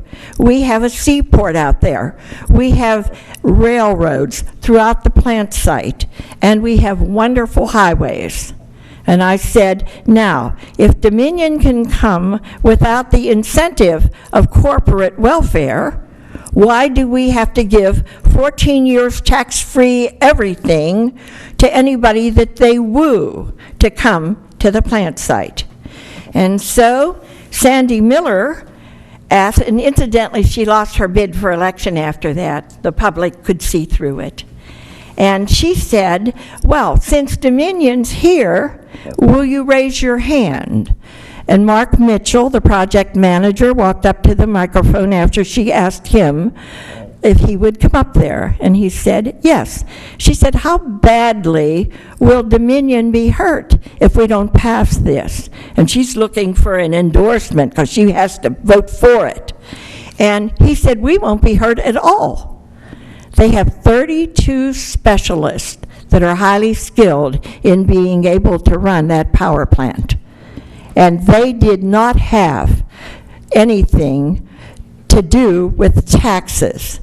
But after the KOIZ was approved by Sandy Miller and Charlie Martin, with Mike Fitzpatrick abstaining, then the rocket scientists put Dominion in the tax-free zone.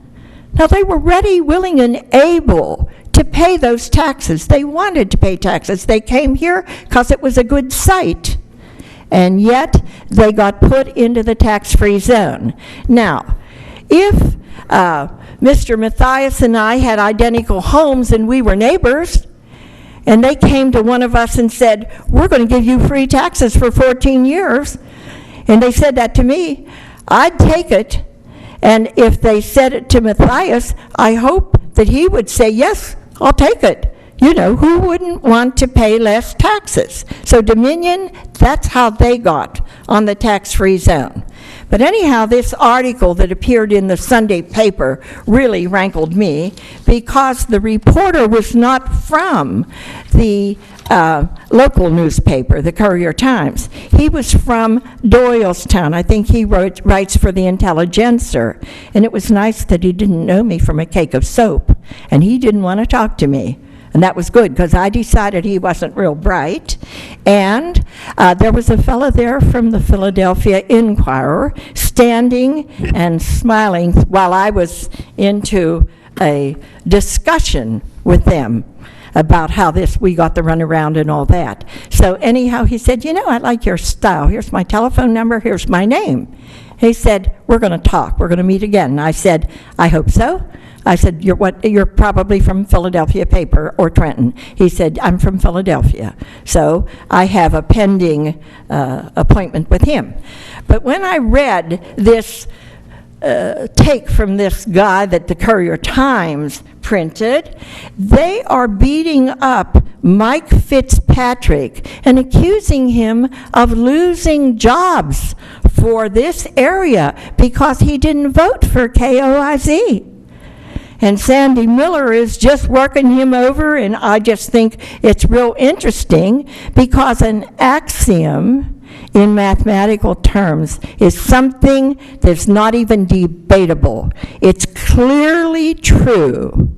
Now, if Mike Fitzpatrick is responsible for losing jobs when he didn't vote for KOIZ, I wondered why the reporter didn't understand and couldn't process the fact that they all voted for it, and there are no jobs, and we don't have any tax money, and the disaster that I predicted would happen has happened. And Patrick Murphy is fond of lying, like some of my close-by constituents here, because they don't tell the truth about anything. But Patrick Murphy didn't have a gavel to shut down the meeting, and so they just got away with everything. I asked him, I said, are you going to hear an opposing point of view? I dare say that I know more about KOIZ than anybody in this community because I studied it for 2.5 years before it was unveiled. He says, oh, I have to go to Doylestown. I can't possibly talk to you. And Mrs. Berger was standing right there beside me. Do I speak the truth? She's shaking her head, yes. And I said, let's go to the Courier-Times. I'll tell Guy Petrozello what happened. And we pull up. Now, this guy that was in such a rush to get up to Doylestown, there he is, parked at the Courier-Times. And I got out of the car, and I knocked on his window and smiled, and I said, hi. And I went in, and Guy Petrozello got cornered by the guy. He followed us in, went down the hall, and I saw him leave with Guy. But I did speak with another editor down there, and I said, I'll call Guy later in the afternoon. So I did that, and I said, you know, that you certainly sent the wrong one to cover that press conference. And he said, well, if I give you his telephone number, will you call him? I said, nope. He thinks he's an Arabian stallion, but all I see is a donkey. And I said, I don't talk to donkeys. So then we just let it go. And Guy said, if you don't like the Sunday article, I promise you, you can answer it. And answer it I intend to do. Now, there's one other little wrinkle. All these people that are supposed to be so astute in watching and doing their homework. The KOIZ agreement is written so that each of those businesses is required to qualify each year. How long have they been there? I call Steve Bylan the new manager of the real estate division down at the steel mill. And I said, I'm coming down to read the documents about all your KOIZ people because they have to file in Harrisburg. He says, I don't know what you're talking about. So I come to the next meeting and I raise the issue. I'm not on the board then. And I said, who's watching the store? They're supposed to qualify each year. Nobody knows anything. And Governor Rendell honored us with his presence during this whole KOIZ thing, and he promised us 10,000 jobs. That was his estimate. I have all of the documentation, and that will be wonderful reading when I print it all. But think about this. Mike Fitzpatrick is beat up for losing jobs because he didn't vote for KOIZ, and yet there's Murphy who can't show any of the jobs that he got on the bandwagon with the Looney Tunes, and they decided that that was going to be a good thing to give corporate welfare. Well, taxpayers in Falls Township, you'll be getting my newsletter, and I will give you chapter and verse about who voted for what and when and what the results are. I visit the plant site oftener than they know because I have been told how I can get on the plant site without having to clear it. I'm not a terrorist who's going to bomb the buildings or anything, and the people who allow me to come there have confidence in me and my integrity. They know that I will write what is fact and nothing else. So that's where we are. Look for my guest opinion in the Courier-Times apropos to the article printed on September 19th, this past Sunday, because I will have my say on that. And I thank you all for listening. One other thing that I want to say, register to vote. If you do not vote this November, I will not lead the fight to win responsible school board members on the Pennsbury board. If you like your taxes going up, up, and away, stay home again like you did in 2009. Because you asked me how Snipes and Harvey got on a board, and I said, that's easy, you didn't vote. I have the voter rolls. And now when they come and ask me to spend 2 weeks helping them with a problem, I check and I say, I'm sorry, go ask those guys to help you, because I only help the people who care enough to vote. So register to vote. If you don't have voter registration forms, I will bring them to your house. Write me a letter, tell me you need one. Thank you and good night.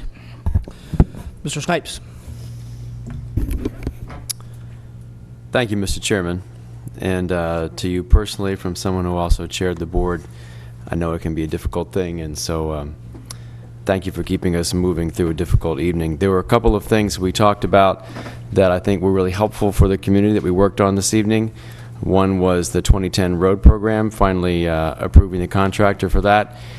Hearing an excellent presentation from Carol Besky of ACT Engineers about future plans for Biles Island, and I'm looking forward to hearing from them when there will be a public meeting for all residents of the township to be able to give their input into what that future area will be. She called it a park. I think it's the first time we've actually called it a park, but we might as well use that term for want of a better term at this point. Also, our discussions of applying for funds for the expansion of the senior center, I think, is critical for those people that use the center, and also there were representatives here tonight from the Fallsington Library, so it was good that we also approved the contractor for the Fallsington Library. So in spite of some difficult points of the meeting, I think we managed to accomplish a good amount of work, which I was glad to see. There was a comment made earlier about what happens when meetings are gavelled. From time to time, things get out of control. Again, I know this from being chairman here, and at that point, when the meeting is gavelled, the meeting does not continue. It actually goes into recess, so you're not missing anything besides perhaps people yelling at each other, which can be entertaining, but it's not very useful or helpful for the township. So I really trust the chair to be able to judge when, specifically when someone is asked to stop speaking when they've been speaking too long or they're getting into an argument with somebody. There has to be a time when the chairman has the authority to do that in order to proceed with the business. So again, Mr. Harvey, I know it's hard to do, but a few times, I've only seen you do it a few times, but it was certainly needed.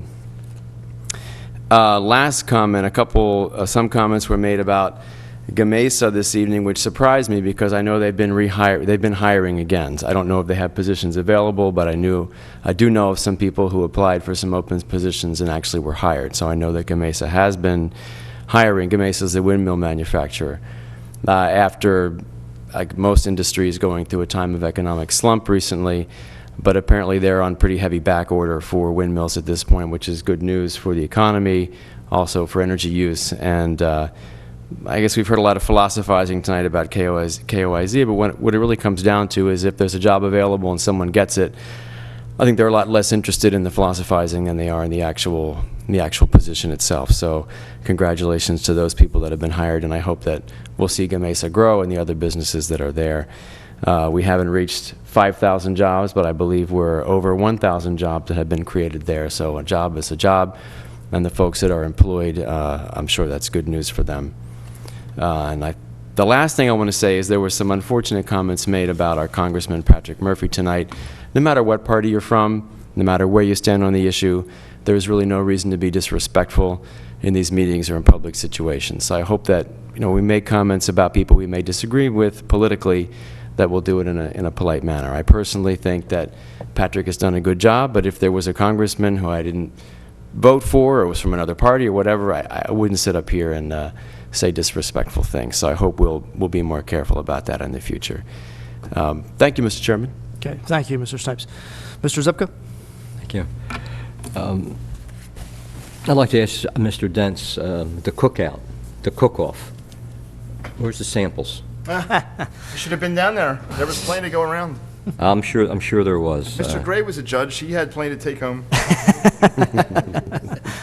No comment. Actually, after that, I'm just going to say a good night to everyone with the hour. I can't follow that one. Thank you. Thank you. Mr. Dents? No comment tonight. All right. Thank you. I want to thank, again, publicly, Mr. Reese and his staff, Mrs. Losi, as well as Ms. Russo, Mr. Bay, and all the park security, the public works guys who were out there for a very, very long time, all the volunteers who helped make it a really great day. Mr. Dents did a lot of work getting the barbecue, which was the first time we've done that, and it opened the door to possibly having a bigger, more formal kind of event at some point in the future, which would be great. Something that might, get sort of a much broader amount of attention. And so I think anytime we can find a way to use our park, it's a great day. A few comments made, obviously, that in terms of earlier comments, and at some point, I guess the old, there's a lot of old political sayings. One of them is you throw enough mud at the wall, something's going to stick. And it's very difficult to sort of wipe all the mud off when you're dealing with people that throw it a lot. And just to rebut some of the issues here that have been stated before, an issue about county taxes going up. County taxes haven't gone up in a couple of years. So in terms of KOIZ raising your county taxes, I don't really remember the last time county taxes went up. Certainly township taxes haven't gone up either. In terms of not voting on a bill list because of having difficulties with specific items, certainly any board members able to request clarification on any of those specific items, and so they can make a point of doing that anytime they want to. I was glad to hear Mrs. Kozlowski correct her one comment. She said Mike Fitzpatrick. At first she said Mike Fitzpatrick voted no on KYZ. Then you did correct it, and he did abstain. He did not vote no. He did abstain because of a conflict of interest. Yes, you said he voted no. He conflicted Ms. South out. It's a confusing statement. Yes, I said. Thank you for correcting it. In terms of Dominion and General Motors coming into Falls Township, they came in because they got 5 years of tax abatement. They did get a tax break called LRTA, which decreased the amount of taxes they had to pay until about 5 years in, and when they were up to 100% taxes. So to say they didn't come here to get corporate welfare is not entirely true. One of the issues that was brought up during the KOIZ debate was that if you open up KOIZ to tax-free, that are other businesses in the area, specifically those owned by Mr. Flynn, and also Strict Trailer would collapse because no businesses would go there. They'd all go to KOIZ. Anybody that's gone by Strict Trailer at any point in the near past can see that they probably have more businesses now than at any time I've ever seen. And so certainly they are not hurting. I've had several conversations with Bill Coolman, who's the director there, and he's, I don't think he's turning people away at this point, but he's actually even opened, I think he calls a small business incubator, which is a place for businesses to come in so that they can, get a head start if you have a small business and you're starting out. So they're doing very, very well. So obviously KYZ has not killed them. Mr. Snipes already mentioned the fact that you do have jobs down there with Gamesa, with International Salt, with Toll, with AE Polysilicon, which just got a federal grant for a couple $100 million to double the size of their facility, making parts for solar panels. We know there's a German company that's coming in to build what might be the largest rooftop solar panel farm in America. And so obviously that doesn't happen without people doing the work, and jobs have to be there for that. Another comment made about the Senior Citizen Center, saying that it was a very unsafe area. We did ask the police, before we looked into this, to do a history, basically look into accidents at that intersection of Trenton and Oxford Valley Road. And they found that I think it averaged one accident every 6 weeks or so. And the time they looked, which was several years past, they did not find a single accident, knock wood, that resulted in any fatality, nor could any person that I've talked to who goes to the center remember any time anyone had an accident related to that center. Now, hopefully it continues that way. Again, I don't want to, hope I'm not jinxing anything. But in terms of calling it unsafe, I don't really think that's realistic. The facts don't bear that out. Two other things. The Community Development Block Grant Program is a federal program that was begun in 1974 by President Ford. And so if we're going to give credit to people for creating the Community Development Block Grant Program, I think it belongs to President Ford. Doesn't, I guess we had to qualify in 75. I guess he doesn't get credit for a lot of things, but certainly I think he should get credit for something. You don't have your facts, Mr. Harvey. Lastly, the community park was constructed, and Mr. Murphy was on the board that did approve of it. And the minutes of the Falls Township Board of Supervisors, February 10th, page 20, do show, Mrs. Wisłowski, you speaking out specifically saying that you are against the building of the township park. So please stop saying Mr. that Harvey, you got it. don't quote me out of context. You're the biggest liar I ever saw. All right. Well, then look in the mirror. And I will be there a motion doing to a adjourn? rebuttal to all of this. Second. All in favor? Aye. Aye. Thank you. You want that?